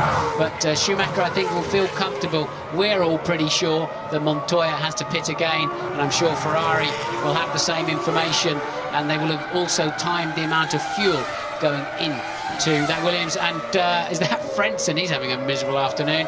Frentzen spinning in the final corner, and once again with traction control. That's a bit confusing how that can happen. Absolutely. We've seen a few high-profile spins this weekend. Here it comes. Round and round he goes. You know what, John Lacey had an extraordinary spin yesterday out at the Grand Courbe, and Frentzen getting himself turned around. We understand the Williams crew now are out, ready to receive Juan Montoya. And the $10 million question here, Martin, is where is he going to rejoin? As Luciano Berti makes his stop, where will Montoya return from his pit stop? Will he drop down below 3rd or 4th place? That's Michael Schumacher. I think he'll come back in. Yes, he's going to come back in very, very close to Coulthard, who also has got to stop again yet. But the big news is, how much fuel has Barrichello got in the car? Really? That's the story at the moment. Can Barrichello run to the end? He's been out of phase with the rest of them through the afternoon with his 2 early stops so far. Does he have enough fuel? Because if he does, we're looking at a Ferrari 1-2 here.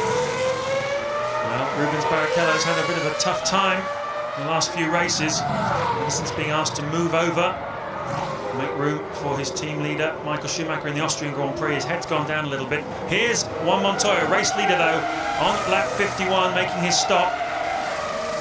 Everything fairly routine for the moment. A little bit of hesitation there, front jack man. Montoya right on the rev limiter and launches it down the pit lane. Where's he going to rejoin though? That's the question. Is Coulthard going to come into play? Is Ralf Schumacher going to come into play? Because don't forget that Ralf Schumacher and Montoya were right together on the racetrack before we got into the pit stop sequences. And Coulthard, I believe I saw Coulthard go through from a long shot. Minardi and a McLaren look quite similar on the colour schemes, but I believe, yes, there is Coulthard is ahead. And so that's, yeah, Coulthard then ahead, and Ralf Schumacher is 5th. Where did Montoya come out? We think 5th, James. I think between Coulthard and Ralf Schumacher, because Ralf Schumacher's 4.1 seconds behind Coulthard on the racetrack. Haven't seen a wide shot yet that would tell us that, as Michael Schumacher just pulls another one of those tear-off strips off his visor. Little plastic film that they put on top of the visor just allows them to clear off the oil and the dirt that collects. They have 4 or 5 of them at the beginning of the race and work their way through them, just ripping them off just to make sure they've always got clear vision. Michael Schumacher got 21 laps to go. He wants to be able to see as clearly as he possibly can, and he's leading Rubens Barrichello by 9 seconds. And Montoya, just waiting to see exactly where Montoya rejoined. Coulthard, of course, still has to stop again. Ralf Schumacher has gone strongly. There's McLaren getting ready to presumably to receive, or definitely to receive David Coulthard. Mika Häkkinen, of course, being out of the race. Yes, indeed. Coulthard is in pit lane.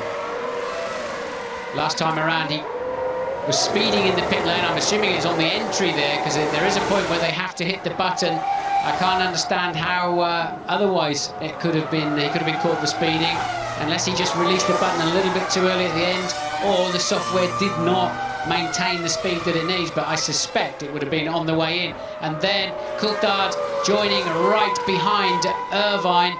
And Irvine is yet to stop again, but that's certainly Coulthard needs to clear quite quickly that Jaguar, unless otherwise he's going to be heavily compromised. I think Coulthard will be having a big stab up the inside here, and Irvine then going way, way too deep on the brakes. So I think it's De La Rosa, actually. I think it's Pedro De La Rosa in 19th place, because Eddie Irvine must be right at the other side of the racetrack from him. I think that might well be Pedro De La Rosa, still tooling around in 19th place.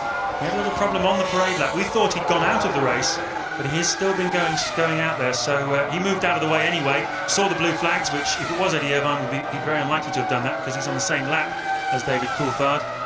So Michael Schumacher leading after 52 laps from Rubens Barrichello in second place, 7.8 seconds the margin there. Ralf Schumacher in third place, 9.9 seconds behind, and not really on the same pace as Rubens Barrichello, who is certainly the fastest man on the racetrack at the moment. Of course, he will not be probably allowed to have a go at his team leader, Michael Schumacher. And Montoya pulling off the racetrack. Yet another retirement for the Colombian. Looks like some smoke coming out of the back of that BMW engine. what a shame then. Montoya had regained fourth position. Barrichello's up there in second, followed by Ralf Schumacher. Then it was this man, Montoya, followed by Coulthard, but clearly some kind of engine drama, we would imagine. And we saw a little bit of blue smoke, but nothing at the moment. No, the smoke seems to have stopped. I saw a flick of flame just underneath, so it probably isn't engine related, but when Montoya made that stop there, so we don't know what's put Montoya out of the race, but that's changed the complexion of it slightly. It's good news for David Coulthard, who was in 5th place behind him and is now promoted up to 4th place. That'll give him an extra World Championship point, but he really needs Michael Schumacher to before have some sort of misfortune if he's really to capitalise here this afternoon. According to information getting up from the pit lane, we're saying the big question is, has Barrichello got to stop again? From the pit lane, we're hearing he has got to stop. So maybe that second place of his is still under pressure at the moment. So, as you said, good news for Coulthard and good news for Ralf Schumacher too, if that is the case. Yes, Ralf Schumacher will move up into 2nd place. He's only 11 seconds behind Rubens Barrichello, but David Coulthard responding as Juan Montoya waves to the crowd. Very disappointed, I would imagine. He's led this race twice this afternoon. He's had a good weekend. Once again acquitted himself very well indeed, Juan Montoya. Worked methodically with his team. Had some warnings from the Williams team not to be too aggressive. Got himself into fights with Jacques Villeneuve and various other people.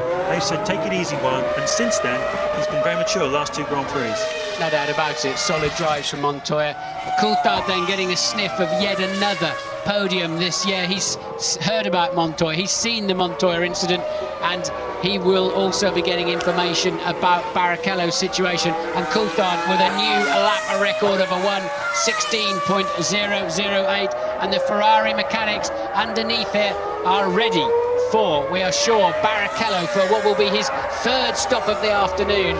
How is it going to shake out? It's going to be very close between Barrichello, Ralf Schumacher, and a little bit further down the road, though, David Coulthard. It takes 21 seconds to make a pit stop, to come in and get back out again. Here is Rubens Barrichello. He's probably going to be passed by Ralf Schumacher, but can he get out in front of David Coulthard? That's the big question. A fantastic stop by the Ferrari mechanics, 7.7 seconds. Lots of action and life, as you can see in the pit lane. Where is David Coulthard? As Juan Montoya watches Barrichello rejoining, where is David Coulthard? It's a great TV shot, isn't it? One driver walking back to the pits as one of his main rivals streams out alongside him back onto the racetrack to complete the afternoon, and that's the 8th non-finish of the season for Montoya, and Barrichello does indeed keep 3rd place, it would seem, at the moment, according to your screen. I think we saw Coulthard behind him. Yeah, I think that's David Coulthard. There he is in the back of the picture. So Barrichello and Ferrari have gone very well indeed this afternoon. If you think about it, Martin, they qualified in 8th place with this car, and he's now 3rd. Coulthard qualified 4th and is now 4th. Yes, but of course Coulthard with the stop and go penalty pretty much ruined his afternoon. But no doubt about it, Barrichello has made his three-stopper work. He's made it work well. He used the light load at the beginning of the race, gained some places, charged when he had to charge, and making the best of Coulthard's misfortune. So where then is Ralf Schumacher going to be in all of this? Well, we believe he's about 16 seconds behind his brother, who leads this race. Michael Schumacher then 16 seconds ahead of Ralf, with Barrichello in third place, and this man will be kicking himself later this evening. David Coulthard will be kicking himself later this evening because, of course, he was right with Ralf Schumacher, in fact, challenging him for position. As Eddie Irvine there, looks like a fair bit of hubble-bubble, toil and trouble coming out of his airbox. The marshal pointing to him. Irvine looking like he wanted to continue there, but that car is going nowhere fast. Irvine will just be reporting back to the pits to tell them what happened and how it happened. So, great afternoon for Eddie Irvine, though. Great drive there and really pushing hard. And now you see the beginning of those engine problems as the pistons are meeting up with the valves and all of the other bits and pieces start getting mixed in. The oil and water comes together, and then you see coming up through the trumpets and the airbox will be some flame as well for good measure, and that is the end of a very expensive engine. Still never seen a blow-up quite as spectacular as the one you had there on the start line at Silverstone with that Peugeot in the back of your McLaren, where the whole thing literally grenaded itself to bits. Yeah, nearly barbecued everybody behind me, but no such problem there for anybody behind Eddie Irvine. But Barrichello has David Coulthard behind him. The gap, 2.2 seconds last time around, and does Coulthard ever need those critical points? The World Championship is not looking strong this afternoon. Michael Schumacher sitting on 10 precious World Championship points at the moment, and Coulthard just on 3 at this time, so it's looking difficult, James. Yes, it'll be a 32-point margin if it were to end this way. Coulthard needs every point he can get. He'll be desperate to get himself up into, well, third place ideally.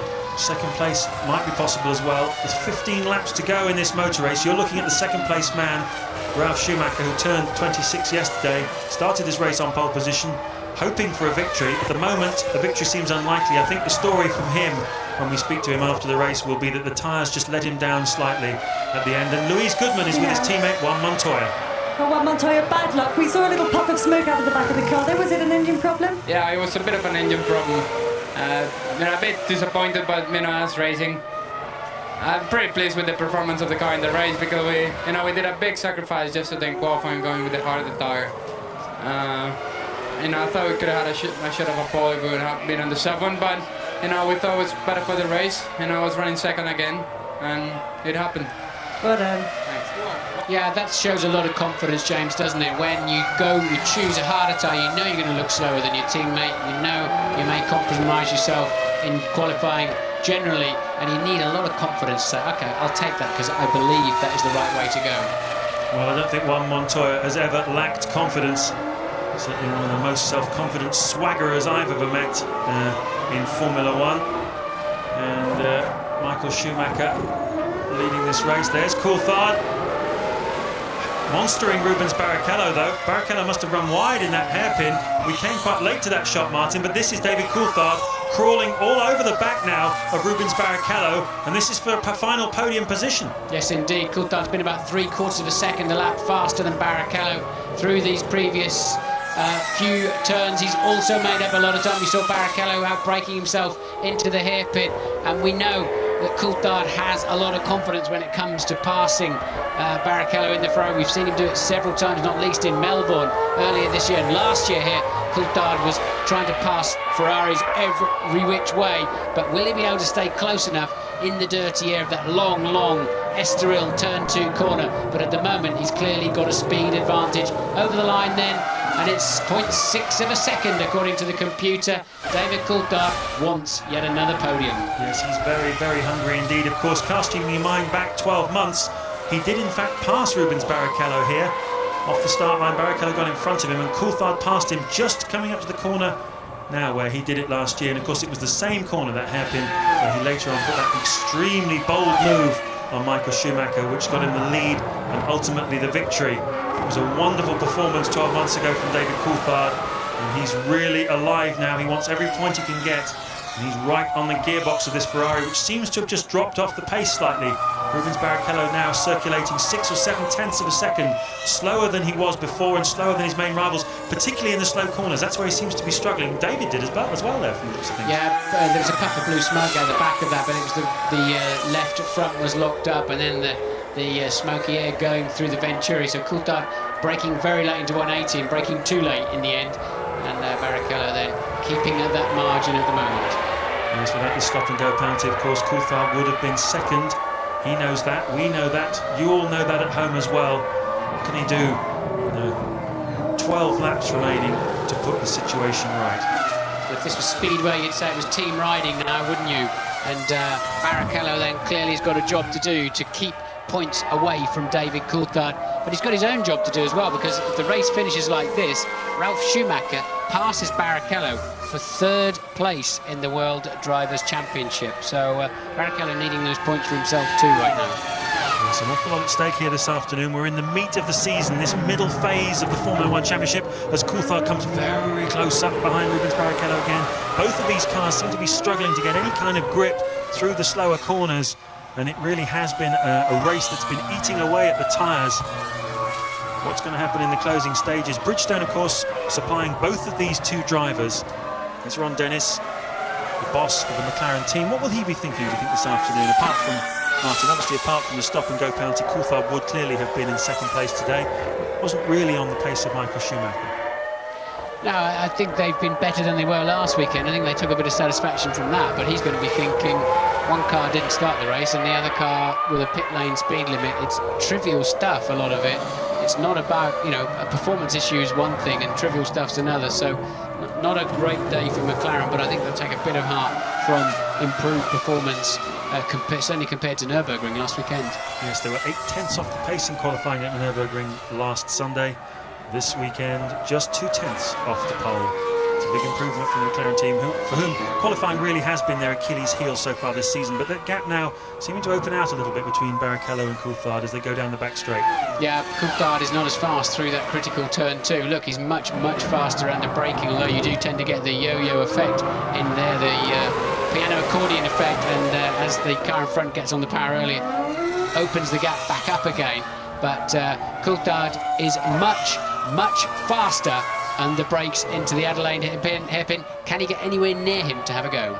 Well, we've got 11 laps left. Michael Schumacher is 16 seconds ahead of his brother Ralf. Barrichello 3rd, Coulthard 4th. This is the battle. Trulli 5th and Heidfeld in 6th place.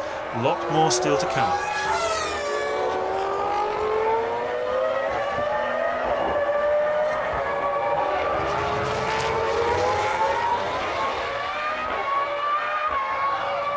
Martin, they look like almost like punch-drunk old heavyweights out there. It seems they're not able to really drive the cars with the finesse and delicacy that we normally associate with Grand Prix drivers. They're just basically trying to do the best they can on tyres which seem to be struggling for grip at the moment. Certainly at this stage of the race, we're not seeing lap times anything close to earlier on, so whether there's any kind of oil down from the 2 or 3 engines we've seen blow up this afternoon or what, I don't know. But certainly they're 1.5 seconds a lap slower than they thought, than they certainly should be at this stage of the Grand Prix. This then the battle for 3rd place. Rubens Barrichello, 29 years old, from Brazil. Still only 1 Grand Prix victory to his credit after 139 starts. I'll be hoping he doesn't have a career statistic chart that looks a bit like Jean Alesi's when the final reckoning comes. Alesi, of course, celebrating yet another French Grand Prix start this weekend. His 194th in his entire career, which makes him the 6th most starting driver. And he's the only driver, in fact, Martin, in Formula 1 today who's started more races than you have. Yes, indeed, but he passed me a long time ago, some best part of 35 races ago, John Alesi. Certainly, he's an old warrior, if you want to talk about old warriors today, but he still occasionally shows blistering pace, doesn't he? Yes, said this weekend, Jean Alesi, he fancies 2 more years as a Grand Prix driver. I guess he'll be hoping that the Prost team offer him 2 more years as a driver, and certainly if he carries on qualifying like he did this weekend, that'll be unlikely, but he's such a character, Jean Alesi. There's Ron Dennis. A lot to think about here. Pat Fry on the left, that's David Coulthard's race engineer, just scratching his eye. And there's some tyre smoke there. That's Jenson Button, we believe, has had a bit of a spin, and that's the smoke from it. Button having a great afternoon once again in the Benetton Renault.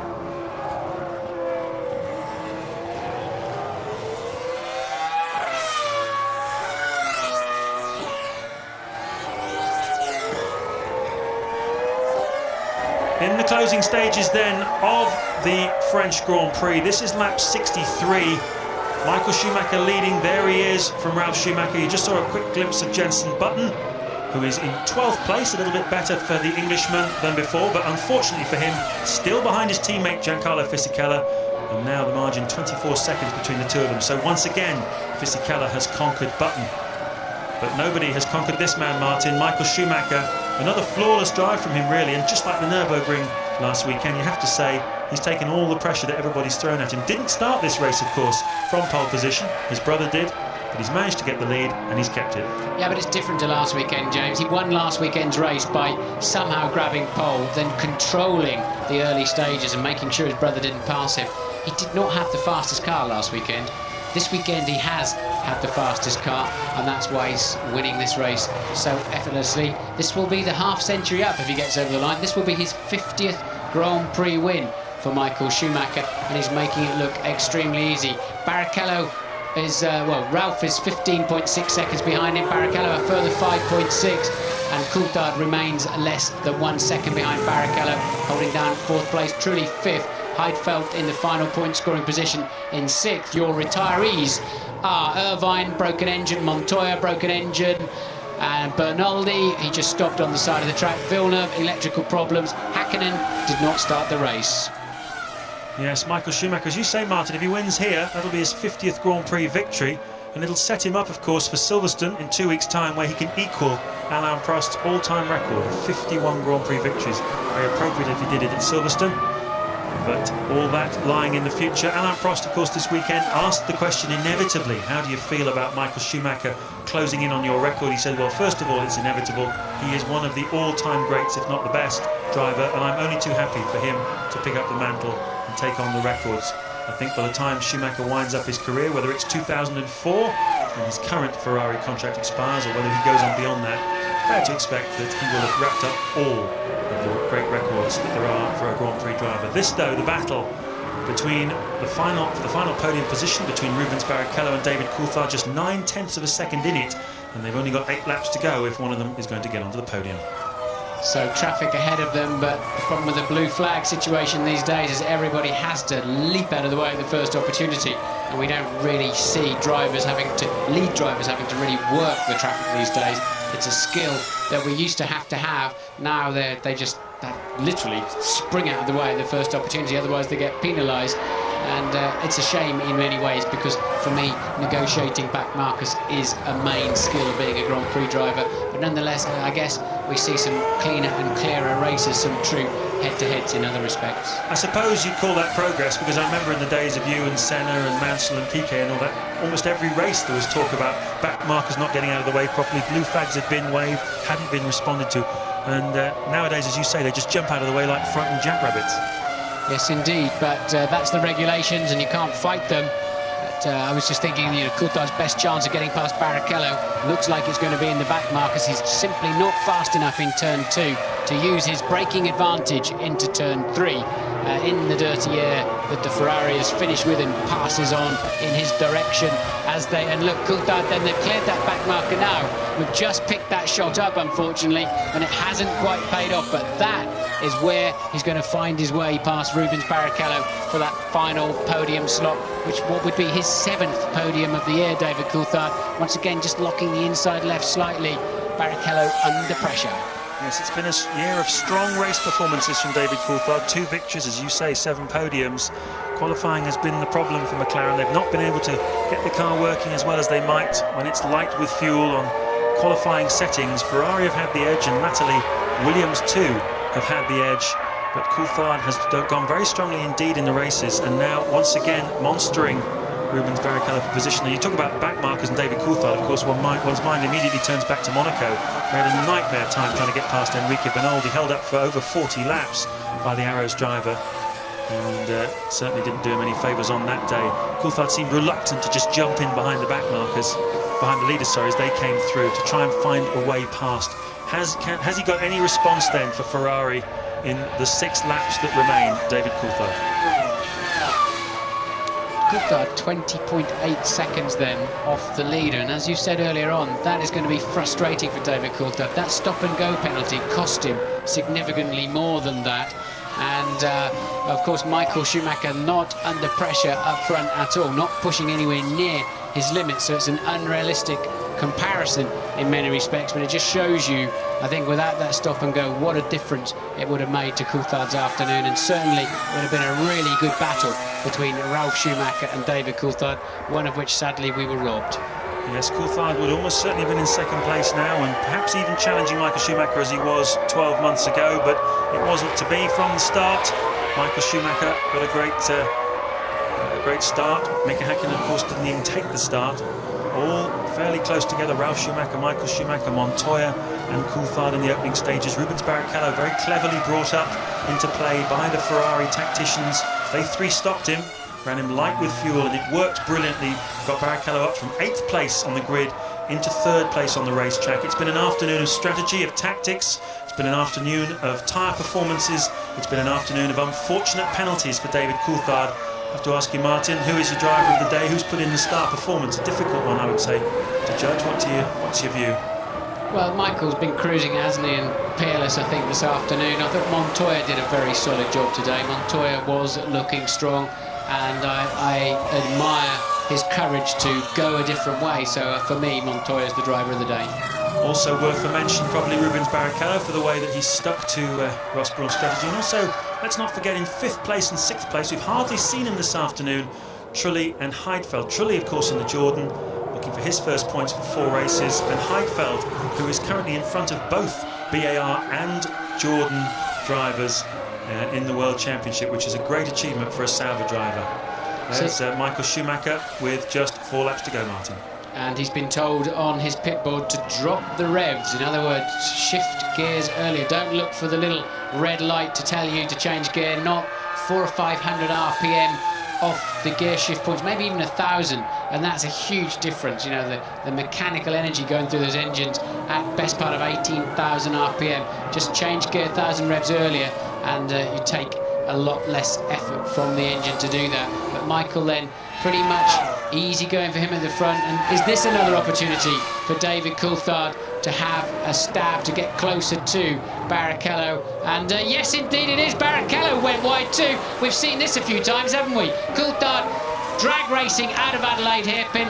That time around it could not work. Barrichello having the wider line, able to get on the power slightly earlier, and well, Coulthard there with just a sniff of that podium, but it wasn't enough, was it? Absolutely fantastic little bit of action at the end of this Grand Prix. They're going to be squabbling over the final podium position right the way through to the flag.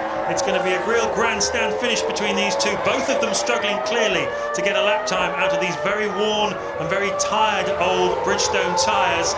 And Rubens Barrichello, a slight lapse of concentration, just opened the door there for David Coulthard, and this feisty Scotsman, 30-year-old David Coulthard from Twineholme in Scotland. It's all he needed, just to have a bit of a go. Look how close they are. Wonderful shot there as they both get their pit boards, telling them, as if they needed telling, of how close they are on the racetrack to each other. One of the Benettons is just in front of them, and they're going to have to hurdle that one in the 3 laps remaining. And what's the outcome going to be? You can still see the back of that car just sliding around. They're really struggling for grip. Yeah, they're earning the money out there this afternoon, James. This is a difficult and technical racetrack. The Benetton is in range, but not close enough for a stab under braking for Barrichello to clear it, and so they will have to pick him up maybe down at the 180 corner, somewhere like that, or even towards, let's see, that's Button, of course, he's doing 18.8s. Barrichello and Coulthard doing 17.7s, and the Button clearing out of the way immediately. Does he know that there's 2 cars? Yes, he does know there's 2 cars homing in on him. So Jensen Button taking himself completely out of the equation. And of course, Ferrari will be on the radio to Rubens Barrichello, impressing upon him, as if he needed telling, the importance of keeping Coulthard behind him. This is the difference between keeping Coulthard over 30 points behind Michael Schumacher or under 30 points behind Michael Schumacher. It sounds like a lot with just 7 races left in this World Championship, and it is a lot. Schumacher feeling pretty comfortable at the top, And Ferrari do not want David Coulthard scoring any more points this afternoon than is absolutely necessary. Schumacher just a couple of laps away now from that tantalising 50th Grand Prix victory. Looking down the field, Ralf Schumacher, of course, still second. Barrichello and Coulthard we're seeing here, third and fourth. Jarno Trulli, we've not really mentioned him much, but he's fifth, and Heidfeld is sixth in the Sauber. Kimi Räikkönen, another strong afternoon for him in the second of the two Saubers. He's running in seventh place. Heinz-Harald Frentzen has had all kinds of attentions from all kinds of people, many battles this afternoon, but it's not netted him anything really. He's down in eighth place. Olivier Panis is ninth, and Luciano Berti outperforming his teammate, the very experienced Jean Alesi. Luciano Berti is in 10th place with the two Benettons behind him of Fisichella and Button. These two men then stopped 3 times this afternoon, 3 times scheduled stops for Barrichello for fuel and tyres. Coulthard one very unscheduled one for the extra.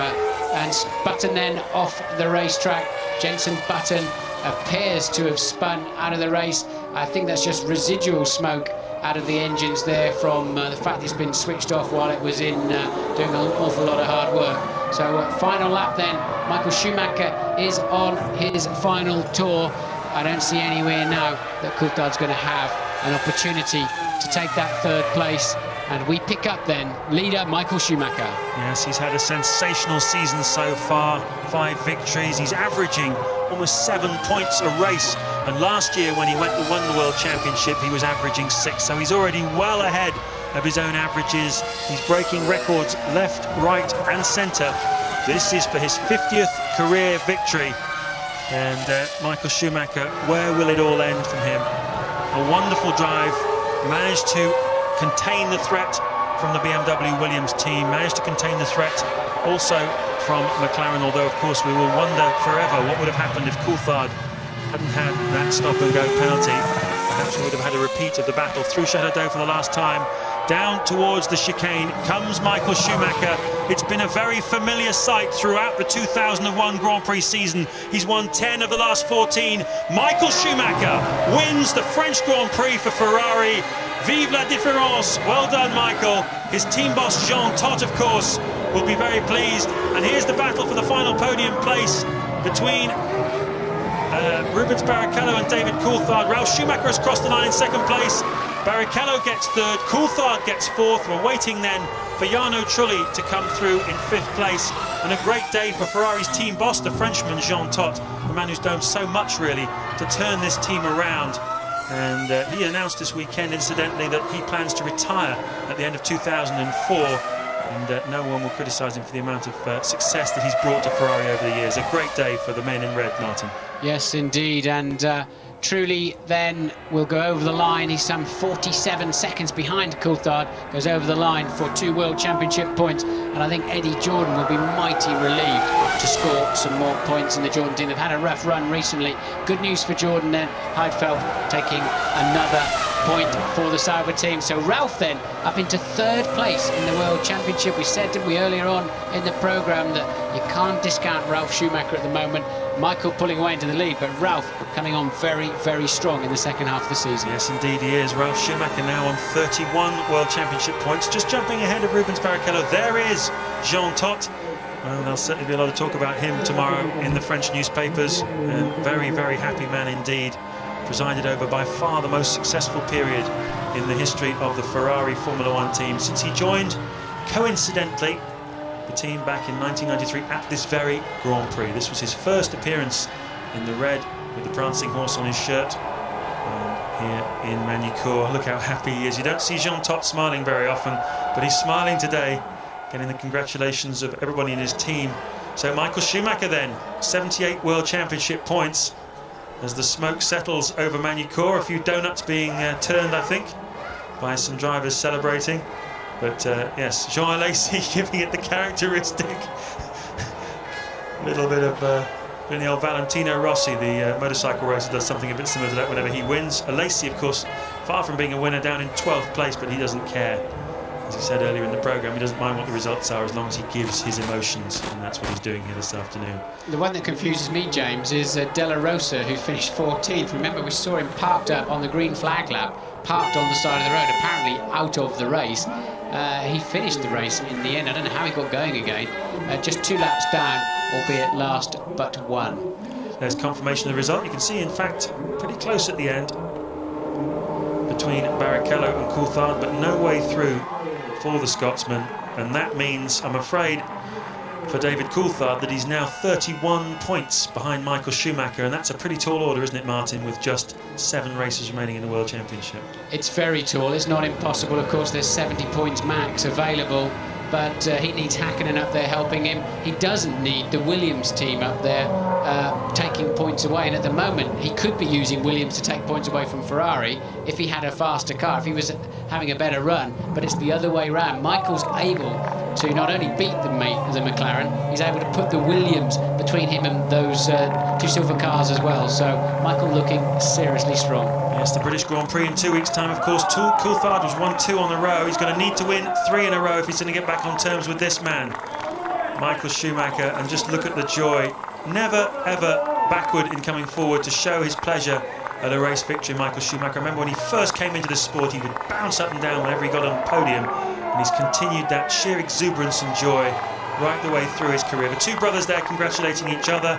Ralf Schumacher, well, he managed to get 2nd place. He salvaged 2nd place from what was a very difficult afternoon for BMW Williams. It was all about the tyres really here this afternoon. It was about managing them. It was about managing the race strategy. It was about driving the car to the maximum of what it would do at any time during the Grand Prix. And the Ferrari mechanics just celebrating with their 2 drivers as well. Rubens Barrichello looks quite pleased with himself, and you can't blame him because, of course, he did finish 3rd when he started 8th on the grid, and the technical director of Ferrari, Ross Brawn, is talking with Lewis Goodman. He is indeed, James. Well done, Ross. Would you describe that as a classic tactical Ferrari victory? It was pretty good. I mean, the first, and you never know where you are. And when Ralph came in when he did, again like Nürburgring, we knew we had a chance. And we went for a short middle stint to see if we could jump him, and we knew they perhaps only had 1 better set of tyres, which was the first set. So and it worked out perfectly. Michael did his normal great job. So, and Rubens did a fantastic job as well today. I mean, for a very difficult day yesterday, really he drove a perfect race today. Thanks, Ross. So even Ross Brawn is standing on the start line of these Grand Prix, not absolutely sure what everybody's doing. That's how tight and close it's getting out there, James. It really is a cat and mouse game at the moment. Once again, the Schumacher brothers are king of the castle. And how comfortable is it for Michael Schumacher? He's going to be on the podium, the top step, for the 50th time. To his left will be his brother, and to his right will be his teammate. That's a big comfort zone, isn't it? Absolutely fantastic comfort zone. And nowhere to be seen will be his chief rival for the championship, David Coulthard. He'll be downstairs in the McLaren garage going through what happened with the speeding fine, of course, that he got. Stop and go penalty that really ruined his chances of 2nd place here this afternoon. It's all gone according to plan for Michael Schumacher, and although we've seen him on the top step of the podium many times this season, we can't underline enough just how competitive Formula 1 racing has become this season. Let's not forget that going into today's race, a second separated the top 8 in qualifying. 4 different chassis up there, 2 different tyre makers. We've got plenty more of that to come in the remainder of the 2001 Grand Prix season. Michael Schumacher looking pretty comfortable though at the top of the championship. Can David Coulthard mount a challenge at Silverstone, his home race in 2 weeks' time? Everybody trying to get the good news back to Maranello. We have won, they're saying. You're on telly, they're saying. I think someone said, you're on telly. Yes, the church bells, of course, are rung after every victory by the local priest in Maranello, the base where Ferrari come from. There's Jean Todt just celebrating, and the team, as you can see, very, very happy. They've got used to winning now. I remember a time not long ago, Martin, when you were racing against them, when Ferrari had lost the winning way, and they've very much discovered it now, haven't they? I remember lapping a Ferrari at Silverstone in a Ligier. That's how bad it became for them. They really were in the doldrums in the early 90s. And even with Jean Todt and Ross Brawn and co, it took a while to get that flywheel turning again. But right now, nobody can stop that flywheel from turning. Even Williams with a superb car. Michael Schumacher then very much enjoying what was a solid afternoon's work for him, wasn't it? Certainly was. The German national anthem will be coming up shortly for Michael Schumacher, who is literally on top of the world.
Victoire! Michael Schumacher there, just chatting a little bit through his own national anthem. And now the Italian anthem in honour of the winning constructor, Ferrari.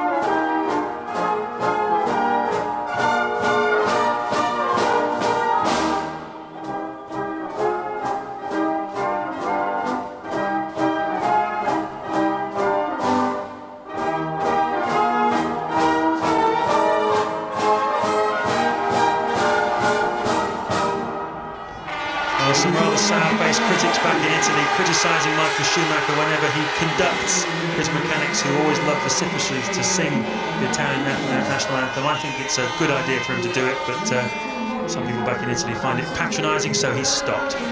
But there he is, collecting the trophy. He's got one or two of those in the cabinet back in Vaucluse in Switzerland, where he now lives. And once again he finds himself on the podium with his brother Ralph. And there is the winning constructor trophy being presented to Rubens Barrichello's race engineer, curiously enough, who finds himself up on the podium collecting this one. Yes, that's Michael's 92nd trophy for being on the podium in Grand Prix racing. Ralph then taking second place today. I think he'd be moderately disappointed, actually, James. Yes, although relieved, of course, at what happened to Coulthard, because otherwise he would have been behind him. So 6 more solid points for Ralf Schumacher, and more solid points from Rubens. Be careful, Rubens, it's made of glass, don't drop it. So Martin, a very good afternoon's work by Ferrari. No doubt about it, James, and we're heading off to Silverstone, of course. Can Schumacher do it again? Can Coulthard stop him? Well, 50 up for Michael Schumacher. He's taken a big step this afternoon towards his 4th world title. Let the champagne flow in the home of Champagne here in France.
Congratulations, gentlemen. A very entertaining race.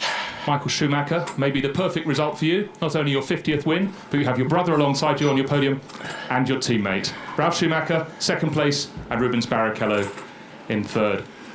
Michael, quite a surprising win, not because you were slow on the track, but before the race, Ross Brawn said to us that you had a clutch problem on the grid. Did it affect you at all? I would say yes. I mean, I almost lost the position against David. We came very close in the first corner. I was inside, he was outside, so I kept it going until we see what happened in turn 3. But he pulled off already in turn 1, so the line was clear. But it was quite close. I mean, very close to lose it. And imagining being behind him and then working with the strategy would have been far more difficult. So it was ideal to be behind Ralf, although he was very fast in his first stint. And then we all know what happened. Now, Ralf came in for his first pit stop ahead of you. Then you came in and you came out ahead because Ralf seemed to have a problem. Did you have any problems thereafter? Because you looked as though you had the race under control. I think our strategy worked better, honestly. It wasn't because Ralf had a problem, I guess, at least, from what I've seen. Because they stayed out longer, to my view, so it means more fuel, longer pit stop, and we a bit shorter. My second set was really very good. I was really flying. I did have a little bit of a problem with my third set. I wasn't as fast anymore as I was with my second. So we will find out what's going on there. But anyway, it's the perfect result, as you said before. In Canada, we had 1-2 Ralf, myself, and now we have 1-2 myself and Ralf. And Rubens next to us. Bit unexpected, I guess, for Rubens, coming from where he came. We did a perfect race. So obviously for Ferrari, a very good day. Indeed. Thank you very much, Michael. Ralf, as we just mentioned before, you seem to have a problem with the changing of one of your rear wheels at the first stop. Yeah, they had a pit stop problem. That's why we lost the position, I guess, in first place. But in the second stint, my set didn't work at all. So, I mean, I was so slow, really. I was losing everything, and I had to come in earlier than expected. So I couldn't... If I would have come out in front of Michael, I think it would have been very difficult to hold him behind me. So, I mean, I can be actually happy to sit here in second today because it was a disaster and really difficult to drive. You were running a different set of tactics to your teammate Juan Pablo Montoya. Did he only manage to get close to you because you had this problem with your second set of tyres? Yeah, I'm sure, because in the first stint I went away on him. Was just a second stint. I mean, shame that he had a technical problem. I don't know what he had, but otherwise he would have finished even in front of me, I guess. Okay, thank you very much, Ralf. Rubens, you started 8th on the grid. You managed to pass both of the Jordans on the first lap. Obviously, Mika Häkkinen didn't get to take the start. Are you surprised, come the end of the race, you started 8th, you're up here in 3rd place? Well, I guess a little bit, but in a way, I sorted out my problems that I had yesterday on qualify. Qualify was horrible for me. I never really knew what was going on. The car was oversteering in some places, understeering in other places. This morning the car felt a lot better, and I was going really well in my first stint, saving a lot of fuel at that time. And Ross came on the radio and said, "Would you like to try a 3-stop?" And I said, "I think so. It's a good idea because then I can be quick on the track the whole time, and am I only doing 2 stops? Am I only finishing in front of the Jordan? So let's try." And I think it was a really good try, and I thank the team very very much because it was a hell of a race. But when Ross Brawn made that decision, had David Coulthard come in for his stop-go penalty, because obviously that must have had an effect, because for the last 15 laps of the race you had to fight incredibly hard with David right behind you. Well, I had my first 3 set of tires were really good. The last one, I think I've blistered the rears so early, and that was the problem. I couldn't brake for turn 5, and I was struggling a lot. I mean, a couple of times David almost just put the car alongside me, and but I was able to hold on, and I think starting from 8th, finishing 3rd is a good achievement. Thank you very much, Rubens. Back to you, Michael. Silverstone, next stop, you have a 31-point advantage. Can you ever start to think about the possibility of winning a 4th World Championship? Unfortunately for you guys, I'm a bit too realistic. We have seen last year, being thrown out by 2 races behind each other, how quickly things can turn around again. Although, you have to be honest, it's a very comfortable lead we're in now, but it's still 7 races to go, 70 points to give away. So there is no reason to start celebrating before it's done. And until mathematically nothing is secured, I will keep fighting as we have done today. Michael, thank you very much. Now, if we'd like to go in your own languages, starting with Michael, please. Yeah.